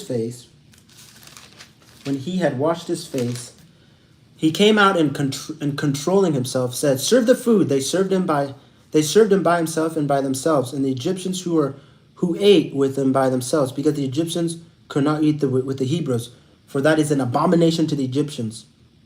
And they sat before him, the firstborn according to his birthright, and the youngest according to his youth. And the men looked at one another in amazement. Portions were taken to them from Joseph's table, but Benjamin's portion was 5 times as much as any of the others. And they drank and were merry with him. Then he commanded the stewards of his house, fill the men's sack with food as much as they can carry, and put each man's money in the mouth of his sack, and put my cup, the silver cup, in the mouth of the sack of the youngest, with his money for the grain. And he did as Joseph told him. And as soon as the morning was light, the men were sent away with their donkeys, and they gone only a short distance from the city. Now Joseph said to his steward, "Up, follow after the men. When you overtake them, say to them, 'Why have you repaid evil for good? Is not from this that my Lord drinks, and by this is that he practices divination? You have done evil in doing this.'" When he overtook them, he spoke these words. They said to him, "Why does my Lord speak such words as there? Far be it from your servants to do such a thing. Behold, the money that we found in the mouths of our sacks were brought to you from the land of Canaan. How then can we steal silver or gold from your Lord's house? Whichever your servant is found, with it shall die, and we also will be my Lord's servants." He said, "Let it be as you say. He who is found with it shall be my servant, and the rest of you shall be innocent." Then each man quickly lowered his sack to the ground, and each man opened his sack, and he searched, beginning with the eldest and ending with the youngest. And the cup was found in Benjamin's sack. Then they tore their clothes. Every man loaded his donkey, and they returned to the city. When Judah and his brother came to Joseph's house, he was still there. They fell before him to the ground. Joseph said to them, "What deed is this that you have done? Do you not know that a man like me can indeed practice divination?" And Judah said, "What shall we say to my Lord? What shall we speak? Or how can we clear ourselves? God has found God has found out the guilt of your servants. Behold, we are my Lord's servant, both we and he also, in whose hand the cup has been found." But he said, Far be it from me that I should do so. Only the man in whose hand the cup was found shall be my servant. But as for you, go up in peace to your father. Then Judah went up to him and said, O my Lord, please let your servant speak a word in my Lord's ear, and let not your anger burn against your servant, for you are like Pharaoh himself. My Lord asked his servant, saying, Have you a father or a brother? And we said to my Lord, We have a father, an old man, a young brother, the child of his old age. His brother is dead, he alone is left of his mother's children, and his father loves him. Then you said to your servant, Bring him down to me, that I may set my eyes on him. We said to my Lord, The boy cannot leave his father, for if he should leave his father would die. Then you said to your servant, Unless your youngest brother comes down with you, you shall not see my face again. Then we came back to your servants, my father. We told him the words of my Lord, and when our father said, Go again, buy us food, we said, We cannot go down if our youngest brother if our youngest brother goes with us, and we will go down, for we cannot see the man's face unless our younger brother is with us. Then your servant, my father, said to us, You know that my wife bore me 2 sons. One left me, I said, Surely he has torn to pieces, and I've never seen him since. If you take this one also from me, and harm happens to him, you will bring down my gray hairs and evil to Sheol. Now therefore, as soon as I come to your servant my father, and the boy is not with us, then as his life is bound up in boy's life, as soon as he sees that boy is not with us, he will die, and your servants will bring down the gray hairs of your servant our fathers with sorrow to Sheol. For your servant want a plea of safety for the boy to my father, saying, If I do not bring him back to you, then I shall bear the blame before my father all my life. Now therefore, please let your servants remain instead of the boy as a servant to my Lord, and let the boy go back with his brothers. For how can I go back to my father if the boy is not with me? I fear to see the evil that would find my father. And Joseph could not control himself before all those who stood by him. He cried, Make everyone go out from me. So no one stayed with him when Joseph made himself known to his brothers. And he wept aloud so that the Egyptians heard it, and the household of Pharaoh heard it. And Joseph said to his brothers, I am Joseph. Is my father still alive? But his brothers could not answer, for they were dismayed at his presence. So Joseph said to his brother, Come near to me, please. They came near, and they said, I am your brother Joseph, whom you sold into Egypt. Now do not be distressed or angry with yourselves, because you sold me here, for God sent me before you to preserve life. For the famine that has been in the land these 2 years, there are yet 5 years in which there will be neither plowing nor harvest. And God sent me before you to preserve for you a remnant on earth, and to keep alive for you many survivors. So it was not you who sent me here, but God. He has made me a father to Pharaoh, and the Lord of all his house, ruler over all the land of Egypt. Hurry, go up to my father and say to him, Thus says your son Joseph, God has made me Lord of all Egypt. Come down to me, do not tarry. Do not tarry. You shall dwell in the land of Goshen, and you shall hear me. You shall be near me, and you and your children, your children's children, your flocks, your herds, all that you have. There I will provide for you. There are yet 5 years of famine to come, so that you and your household and all that you have do not come to poverty. Now your eyes see, the eyes of my brother Benjamin see, that it is my mouth that speaks to you. You must tell my father of all my honor in Egypt and of all that I've seen. Hurry, bring my father down here. Then he fell upon his brother Benjamin's neck and wept, and Benjamin went back, wept upon him, and he kissed all his brothers, wept upon them. After that his brothers talked with him. When the report was heard in Pharaoh's house, Joseph's brother had come in. It pleased Pharaoh and his servants. And Pharaoh said to Joseph, Say to your brothers, Do this, load your beasts. Go back to the land of Canaan. Take your father, your household. Come to me, and I will give you the best of the land of Egypt, and you shall eat the fat of the land. And you, Joseph, are commanded to say, Do this, take wagons from the land of Egypt for your little ones and for your wives. Bring your father and come. Have no concern for your goods, for the best of all the land of Egypt is yours. The sons of Israel did so, and Joseph gave them weapons according to the wagons, according to the command of Pharaoh, and gave them provisions for the journey. To each, all of them, he gave a change of clothes. But to Benjamin he gave 300 shekels of silver, 5 changes of clothes. To his father he sent as follow: 10 donkeys loaded with good things of Egypt, 10 female donkeys loaded with grain, bread, provision for his father on the journey. Then he sent his brothers away, and as they departed, he said to them, Do not quarrel on the way. So they went out of Egypt and came to the land of Canaan to their father Jacob. And they told him, Joseph is still alive. He is ruler over all the land of Egypt. And his heart became numb, for he did not believe them. But when they told him all the words of Joseph, which he had said to them, when he saw the wagons that Joseph had sent to carry him, the spirit of their father Jacob revived. And Israel said, "It is enough. Joseph, my son, is still alive. I will go and see him before I die." So Israel took his journey with all that he had come to Beersheba and offered sacrifices to the God of his father Isaac. The God spoke to Israel in visions of the night, and said, "Jacob, Jacob." He said, "Here I am." Then he said, "I am God, the God of your father. Do not be afraid to go down to Egypt, for there I will make you unto a great nation. I myself will go down with you to Egypt, and I will also bring you up again. And Joseph's hands shall close your eyes." Then Jacob sent out from Beersheba the sons of Israel. Then Jacob sent out from Beersheba. The sons of Israel carried Jacob, their father, their little ones, their wives, and the wagons that the Pharaoh had sent to carry them. And they also took their livestock, their goods, which they had gained in the land of Canaan, and came into Egypt. Jacob and all his offsprings with him, his sons' sons with them, his daughters, his sons' daughters, all his offsprings he brought with him into Egypt. Now these are the names of the descendants of Israel who came into Egypt. Jacob his sons, Reuben Jacob's firstborn, the sons of Reuben, Honach, Paul, Herzon, Carmi, Ohad, Jachin, Zor, Shuel, son of Canaanite woman, the sons of Levi, Gershon, Kohath, Merari, the sons of Judah, Onan, Shelah, Perez, Zerah.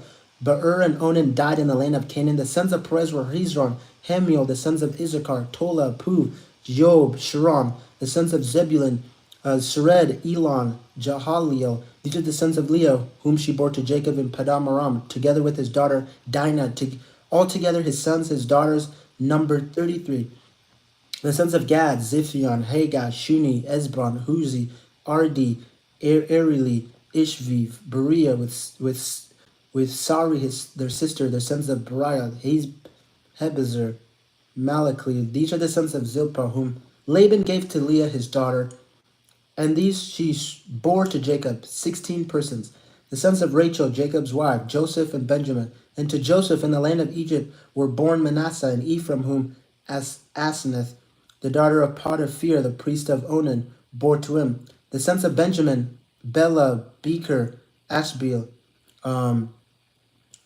Gura, Naaman, Ella, Rosh, Mupin, Humpin, Arad. These are the sons of Rachel who were born to Jacob, 14 persons in all. The sons of Dan, Hushin. The sons of Naphtali, Jahaziel, Guni, Jeziel, Shailin. These are the sons of Beliah, whom Laban gave to Rachel his daughter, and these she bore to Jacob, 7 persons in all. All the persons belonged to Jacob who came into Egypt, who were his own descendants, not including Jacob's sons' wives, were 66 persons in all. And the sons of Joseph who were born to him in Egypt were 2. All the persons of the household of Jacob who came into Egypt were 70. He then sent Judah ahead of him to Joseph to show the way before him in Goshen. And they came into the land of Goshen. Then Joseph prepared his chariot and went up to meet Israel his father in Goshen. He presented himself to him and fell on his neck and wept on his neck a good smile. Since I have what? He presented himself to him and fell on his neck and wept on Joseph. No, he wept on his neck a good smile. Israel said to Joseph, "Now let me die, since I have seen your face and know that you are still alive. Joseph said to his brothers and to his father's household, "I will go up to tell Pharaoh and will say to him, my brothers, my father's household, who were in the land of Canaan, have come to me. And the men are shepherds, for they have been keepers of livestock, and they have brought their flocks and their herds and all that they have. When Pharaoh calls you and says, 'What is your occupation?' you shall say, 'Your servants have been keepers of livestock from our youth even until now, both we and our fathers, in order that you may dwell in the land of Goshen. For every shepherd is an abomination to the Egyptians.'" A shepherd is an abomination to the Egyptians. That's funny. I'll write that down.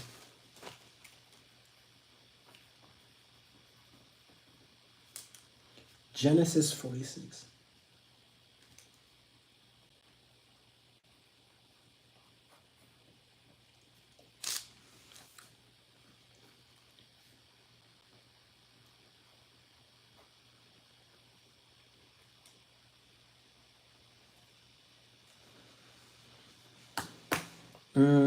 So Pharaoh went in and told Pharaoh, "My father and my brothers with their flocks, herds, and all their possesses, all that they possess, have come from the land of Canaan. They are now in the land of Goshen." And from among his brothers he took 5 men, presented them to Pharaoh. Pharaoh said to his brother, "What is your occupation?" And they said to Pharaoh, "Your servants are shepherds, as our fathers were." They said to Pharaoh, "We have come to sojourn in the land, from there is no pasture for your servants' flocks. For the famine is severe in the land of Canaan. And now, please, let your servants dwell in the land of Goshen." Then Pharaoh said to Joseph, "Your father, your brothers have come to you. The land of Egyptian is before you. Settle your father, your brothers in the best of the land. Let them settle in the land of Goshen. And if you know any able men among them, put them in charge of my livestock." Then Joseph brought in Jacob his father and stood before Pharaoh. And Jacob blessed Pharaoh. And Pharaoh said to Jacob, "How many are the days of your years? How many are the days of the years of your life?" And Jacob said to Pharaoh, "The days of the years of my sojourning are 130 years. Few and evil have been the days of the years of my life, and they have not attained to the day of the years of the life of my father in the days of their sojourning." And Jacob blessed Pharaoh and went out from the presence of Pharaoh. Jacob blessed Pharaoh and went out from the presence of Pharaoh, and Joseph settled in his father, his brothers, and gave them a possession in the land of Egypt, in the best of the land, in the land of Ramses, as Pharaoh had commanded. And Joseph provided his father, his brothers, and all his father's household with food according to the number of their dependents. Now there was no food in the land in all the land, for the famine was very severe, so that the land of Egypt and the land of Canaan languished by reason of the famine. And Joseph gathered up all the money that was found in the land of Egypt and the land of Canaan in exchange for the grain that they brought. And Joseph brought the money into the Pharaoh's house.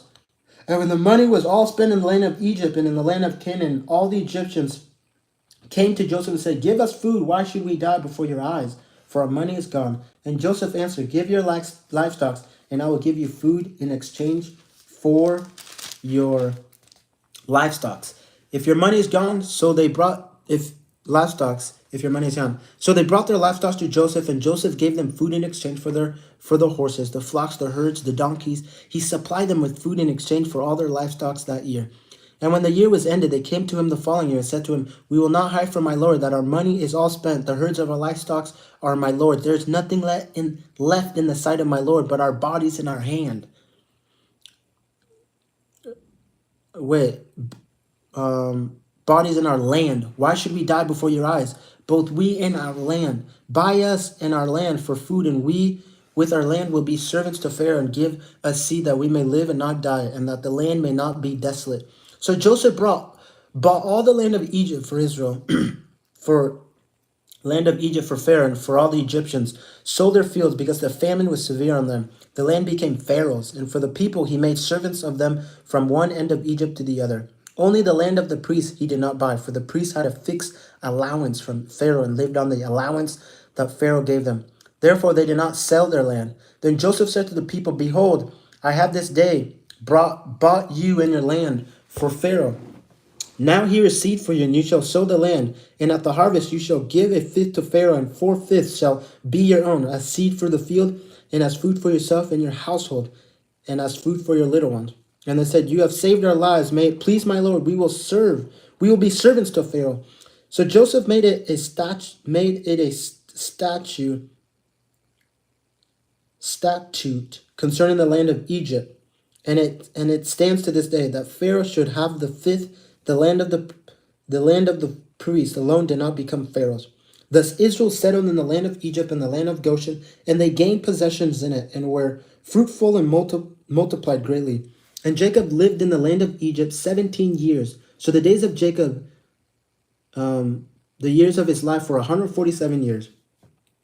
And Jacob, so he was 130. Okay, so that makes sense. And when the time drew near that Israel must die, he called his son Joseph and said to him, "If now I have found favor in your sight, put your hand under my thigh and promise to deal kindly and truly with me. Do not bury me in Egypt, but let me lie with my fathers. Carry me out of Egypt and bury me in their burying places." He answered, "I will do as you said." And he said, "Swear to me." And he swore to him. Then Israel bowed himself upon the head of his head. After this, Joseph was told, "Behold, your father is ill." So he took with him his two sons, Manasseh and Ephraim. And it was told to Jacob, "Your son Joseph has come to you." Then Israel summoned his strength and sat up in bed. And Jacob said to Joseph, "God Almighty appeared to me at Luz in the land of Canaan, blessed me, and said to me, 'Behold, I will make you fruitful and multiply you, and I will make you a company of people, and I will give this land to your offsprings after you for an everlasting possession.' And now your two sons who were born to you in the land of Egypt before I came to you in Egypt are mine. Ephraim and Manasseh shall be mine, as Reuben and Simon are. The children that you fathered after shall be yours. They shall be called by the name of their brothers in their inheritance. As for me, when I came from Padam, to my sorrow, Rachel died in the land of Canaan on the way, when there was still some distance to go to Ephrath, and I buried her there on the way to Ephrath, that is Bethlehem. When Israel saw Joseph's son, he said, Who are these? Joseph said to his father, They are my sons, whom God has given me here. He said, Bring them to me, please, that I may bless them. Now the eyes of Israel were dim with age, so he could not see. So Joseph brought him near, and he kissed them and embraced them. And Israel said to Joseph, I never expected to see your face. I never expected to see your face. And behold, God has let me to see your offsprings alone. Then Joseph removed them from his knees, and he bowed himself with his face to the earth. And Joseph took them both, Ephraim in his right hand and toward Israel's left hand, and Manasseh in his left hand toward Israel's right hand, and brought them near him. And Israel stretched out his right hand and laid it on the head of Ephraim, who's the younger, and his left hand on the hand of Manasseh, crossing his hands. For Manasseh was the firstborn. And he blessed Joseph and said, The God before whom my fathers Abraham and Isaac walked, the God who has been my shepherd all my life long to this day, the angel who has redeemed me from all evil, bless the boys, and in them let my name be carried on, the name of my father Abraham, Isaac, and let them grow into a multitude in the midst of the earth. When Joseph saw that his father laid his right hand on the head of Ephraim, it displeased him, and he took his father's hand to move it from Ephraim's head to Manasseh's hand, to Manasseh's head. And Joseph said to his father, Not this way, my father, since this one is the firstborn. Put your right hand on his head. But his father refused and said, I know, my son, I know. He also shall become a people, and he also shall be great. Nevertheless, his younger brother shall be greater than he, and his offspring shall become a multitude of nations. So he blessed them that day, saying, But you, Israel, will pronounce blessing, saying, God make you as Ephraim and as Manasseh. Thus he put Ephraim before Manasseh. Then Israel said to Joseph, Behold, I am about to die, but God will be with you, and will bring you again to the land of your fathers. Moreover, I have given to you, rather than to your brothers, one mountain slope that I took from the hand of the Amorites, with my sword, with my bow. Then Jacob called his sons and said, Gather yourself together, that I may tell you what shall happen to you in days to come. Assemble and listen, O sons of Jacob. Listen to Israel your father. Reuben, you are my firstborn, my might, and the first fruits of my strength. Preeminent in the dignity and preeminent in power. Unstable as water, you shall not have preeminence, because you went up to your father's bed and you defiled it. He went up to my couch. Simon, Levi are brothers. Weapons of violence are their swords. Let my soul come not into their counsel, or my glory be not jointed to their company. For in their anger they killed men, in their willingfulness they hamstrung oxen. Cursed be their anger, for it is fierce, and their wrath, for it is cruel. I will divide them in Jacob and scatter them in Israel. Judah, your brothers shall praise you, and your hand shall be on the neck of your enemies. Your father's son shall bow down before you. Judah is a lion club. From the prey, my son, you have gone up. He stood down, he crouched as a lion, and as a lioness who dares rouse him. The scepter shall not depart from Judah, nor the ruler's staff from between his feet, until tribute comes to him, and to him shall be the obedience of the people, binding his foal to the vine and his donkey colt to the choice vine. He has washed his garments in wine, and his vesture in the blood of grapes. His eyes are darker than wine, and his teeth whiter than milk. Zebulun shall dwell at the shore of the sea. He shall become a haven for ships, and his border shall be as Sidon. Issachar is a strong donkey, crouching between the shepherd fold. He saw that the resting place was good, and that the land was pleasant. So he bowed his shoulder to bear, and became a servant at forced labor. Dan shall judge his people as one of the tribes of Israel. Dan shall be a serpent in the way, a viper by the path, that bites the horse's heel, so that his rider falls backward. I wait for your salvation, O Lord. Raiders shall raid Gad, but he shall raid at their heels. Asher's food shall be rich, and he shall yield royal delicacies. Naphtali is a doe let loose that bears beautiful fawns. Joseph is a fruitful bow with the spring. His branch runs over the wall. The archers bitterly attack him, shot at him, and harassed him severely. Yet his bows remained unmoved. His arms were made agile by the hands of the mighty one of Jacob. From there is the shepherd, the stone of Israel. By the God of your father who will help you, by the Almighty who will bless you, with blessings of heaven above, blessings of the deep that crouches beneath, blessings of the beast and of the womb. The blessings of your father are mighty beyond the blessings of my parents, up to the bounties of the everlasting hills. May they be the head of Joseph and on the brow of him who was set apart from his brothers. Benjamin is a ravenous wolf, in the morning devouring the prey, and at the evening dividing the spoil. All these are the 12 tribes of Israel. This is what their father said to them as he blessed them, blessing each with the blessing suitable to him. Then he commanded them and said to them, I am to be gathered to my people. Bear me with my fathers in the cave that is in the field of Ephraim the Hittite, in the cave that is the field of Machpelah, to the east of Mamre, the land of Canaan, which Abraham brought with the field from Ephraim the Hittite to possess as a burying place. There they buried Abraham, Sarah his wife. There they buried Isaac and Rebekah his wife. There I buried Leah. The field, the cave that is in it were bought from the Hittites. When Jacob finished commanding his sons, he drew up his feet into the bed and breathed his last and was gathered to his people. Genesis chapter 50. One more chapter, Joseph. Then Joseph fell on his father's face and wept over him and kissed him. And Joseph commanded his servants, the physicians, to embalm his father. So the physicians embalmed Israel. 40 days were required for it, for it is how many are required for embalming. And the Egyptians wept for them 70 days. That's a long time.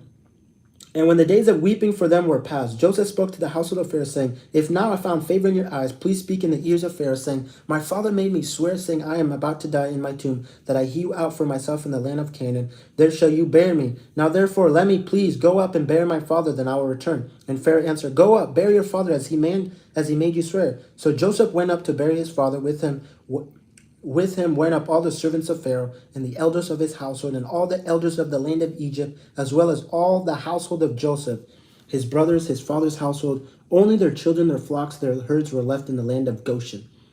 And there went up with them both chariots, horsemen. It was very great company. When they came to the threshing floor of Atad, which is beyond the Jordan, they lamented there with a very great and grievous lamentation. And he made a mourning for his father 7 days. When the inhabitants of the land, the Canaanites, saw the mourning on the threshing floor of Atad, they said, This is a grievous mourning by the Egyptians.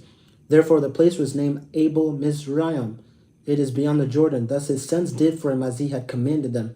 For his sons carried him to the land of Canaan, and buried him in the cave of the field of Machpelah, to the east of Mamre, which Abraham brought with the field from Ephraim the Hittite to possess as a burying place. And after he buried his father, Jacob returned to Egypt with his brothers and all who had gone up with him to bury his father. Verse 15, when Joseph's brothers saw their father was dead, they said, It may be that Joseph will hate us and pay us back for all the evil that we did to him. So they sent a message to Joseph, saying, Your father gave his command before he died. Say to Joseph, Please forgive the transgressions of your brothers and their sins, because they did evil to you. And now please forgive the transgression of the servants of the God of your father. Joseph wept when they spoke to him. His brothers also came and fell down before him and said, Behold, we are your servants.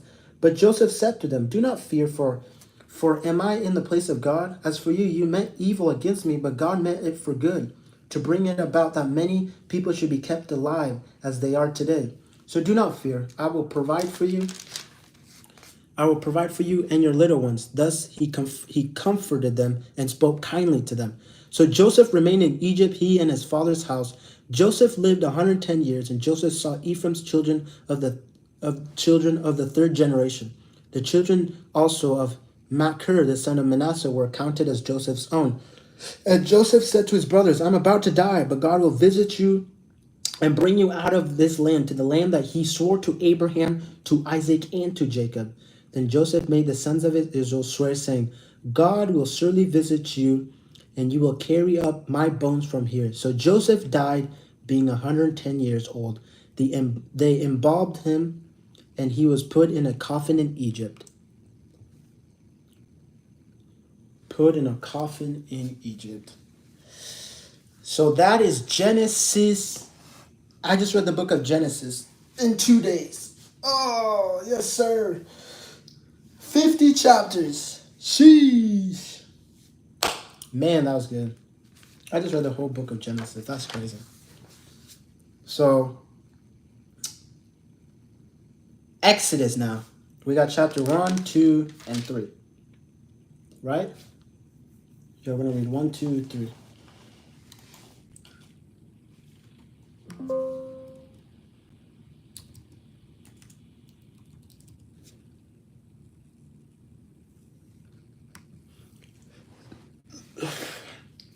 So we just finished the book of Genesis. Let's go. That was fire. That was fire. I'm not going to lie.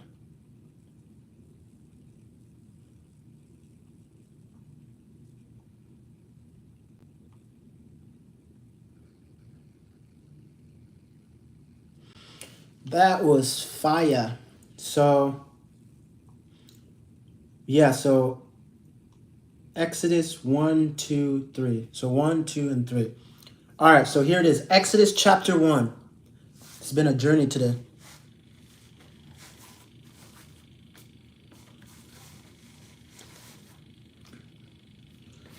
It's been a journey today.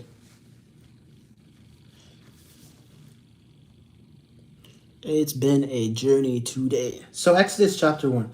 These are the names of the sons of Israel who came to Egypt with Jacob, each with his household: Reuben, Simon, Levi, Judah, Issachar, Zebulun, and Benjamin, Dan, Naphtali, Gad, and Asher. All the descendants of Jacob were 70 persons. Jacob was already in Egypt. Then Jacob died. Yeah, Joseph was already in Egypt. Then Joseph died, and all his brothers and all that generation.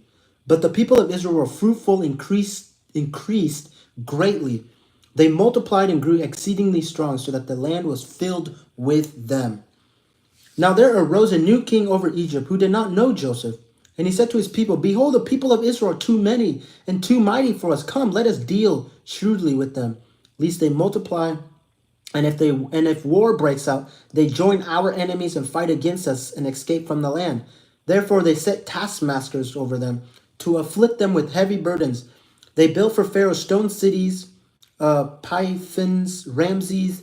But the more they were oppressed, the more they multiplied, and the more they spread abroad. And the Egyptians were in dread of the people of Israel, so they ruthlessly made the people of Israel work as slaves, and made their lives bitter with hard service in mortar, brick, and in all kinds of work in the field. In all their works they ruthlessly made them work as slaves.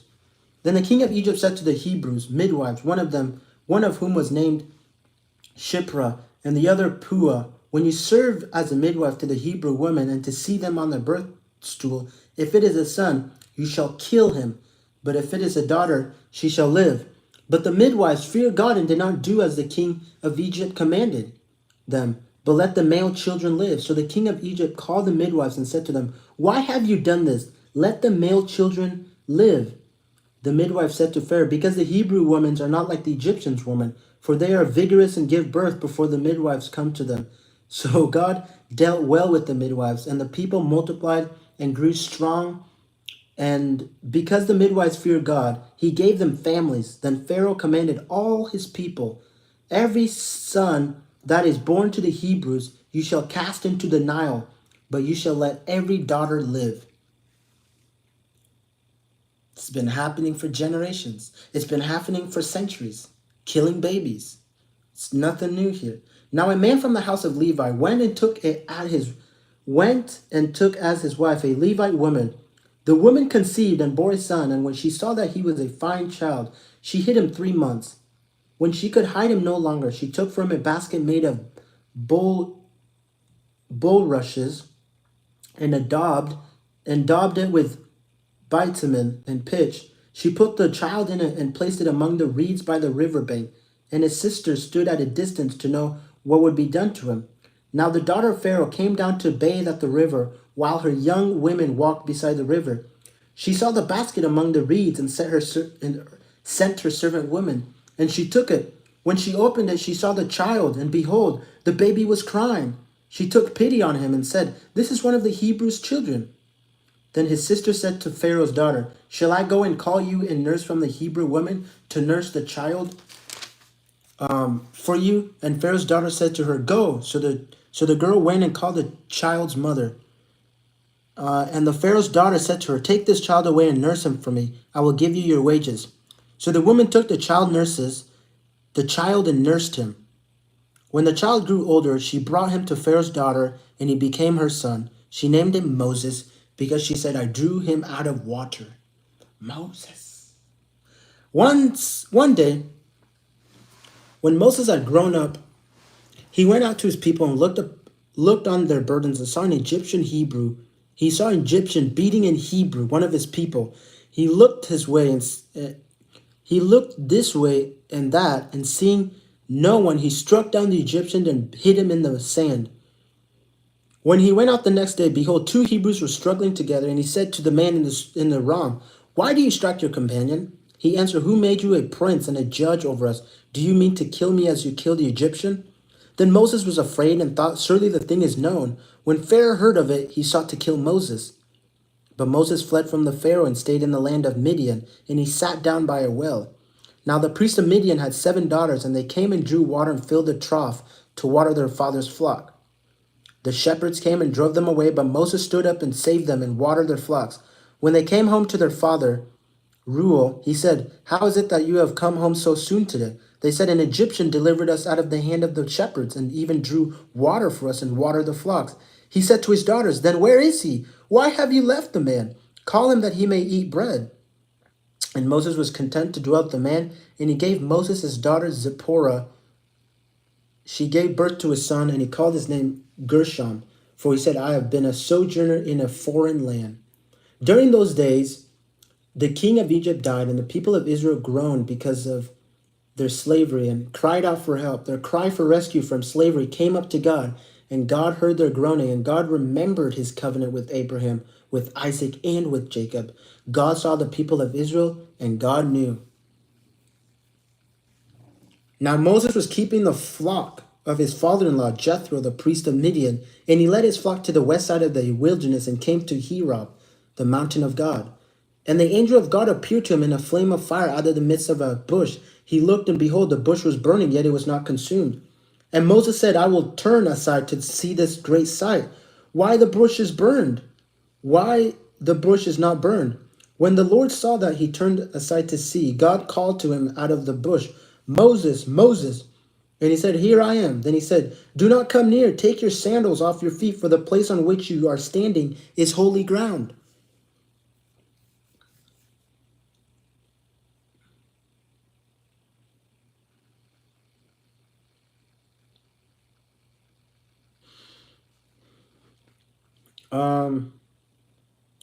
And he said, "I am the God of your father, the God of Abraham, the God of Isaac, and the God of Jacob." And Moses hid his face, for he was afraid to look at God.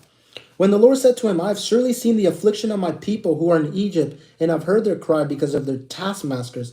I know their sufferings. I have come down to deliver them out of the hand of the Egyptians, and to bring them up out of the land to a good and broad land, a land flowing with milk and honey, to the place of the Canaanites, the Hittites, the Amorites, the Perizzites, the Hivites, and the Jebusites. And now behold, the cry of the people of Israel has come to me, and I have also seen the oppression with which the Egyptians oppress them. Come, I will send you to Pharaoh, that you may bring my people, the children of Israel, out of Egypt."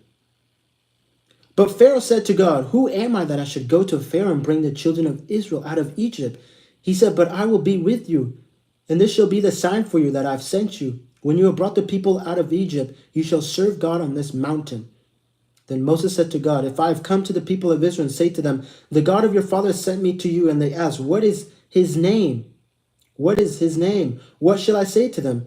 God said to Moses, "I am who I am."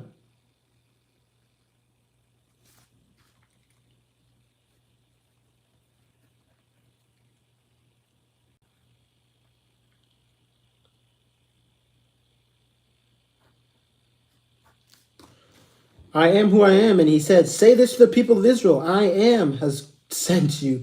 God also said to Moses, say this to the people of Israel, the Lord, the God of your fathers, the God of Abraham, the God of Isaac, and the God of Jacob has sent me to you. This is my name forever. Thus I am to be remembered throughout all generations. Go and gather the elders of Israel together and say to them, the Lord, the God of your fathers, the God of Abraham, the God of Isaac, and of Jacob has appeared to me, saying, I have observed you and what has been done to you in Egypt, and I promise that I will bring you up out of the affliction of Egypt to the land of the Canaanites, the Hittites, the Amorites, the Perizzites, the Hivites, and the Jebusites, a land flowing with milk and honey. And they will listen to your voice, and you and the elders of Israel shall go to the king of Egypt and say to them, the Lord, the God of the Hebrews, has met with us, and now please let us go a 3 days journey into the wilderness, that we may sacrifice to the Lord our God. But I know that the king of Egypt will not let you go unless compelled by a mighty hand. So I will stretch out my hand and strike Egypt with all the wonders that I will do in it. After that he will let you go. And I will give this people favor in the sight of the Egyptians. And when you go, you shall not go empty. But each woman will ask of her neighbor and any woman who lives in her house for silver, gold, jewelry, for clothing. You shall put them on your sons, on your daughters, so you shall plunder the Egyptians. And that is the end of the stream.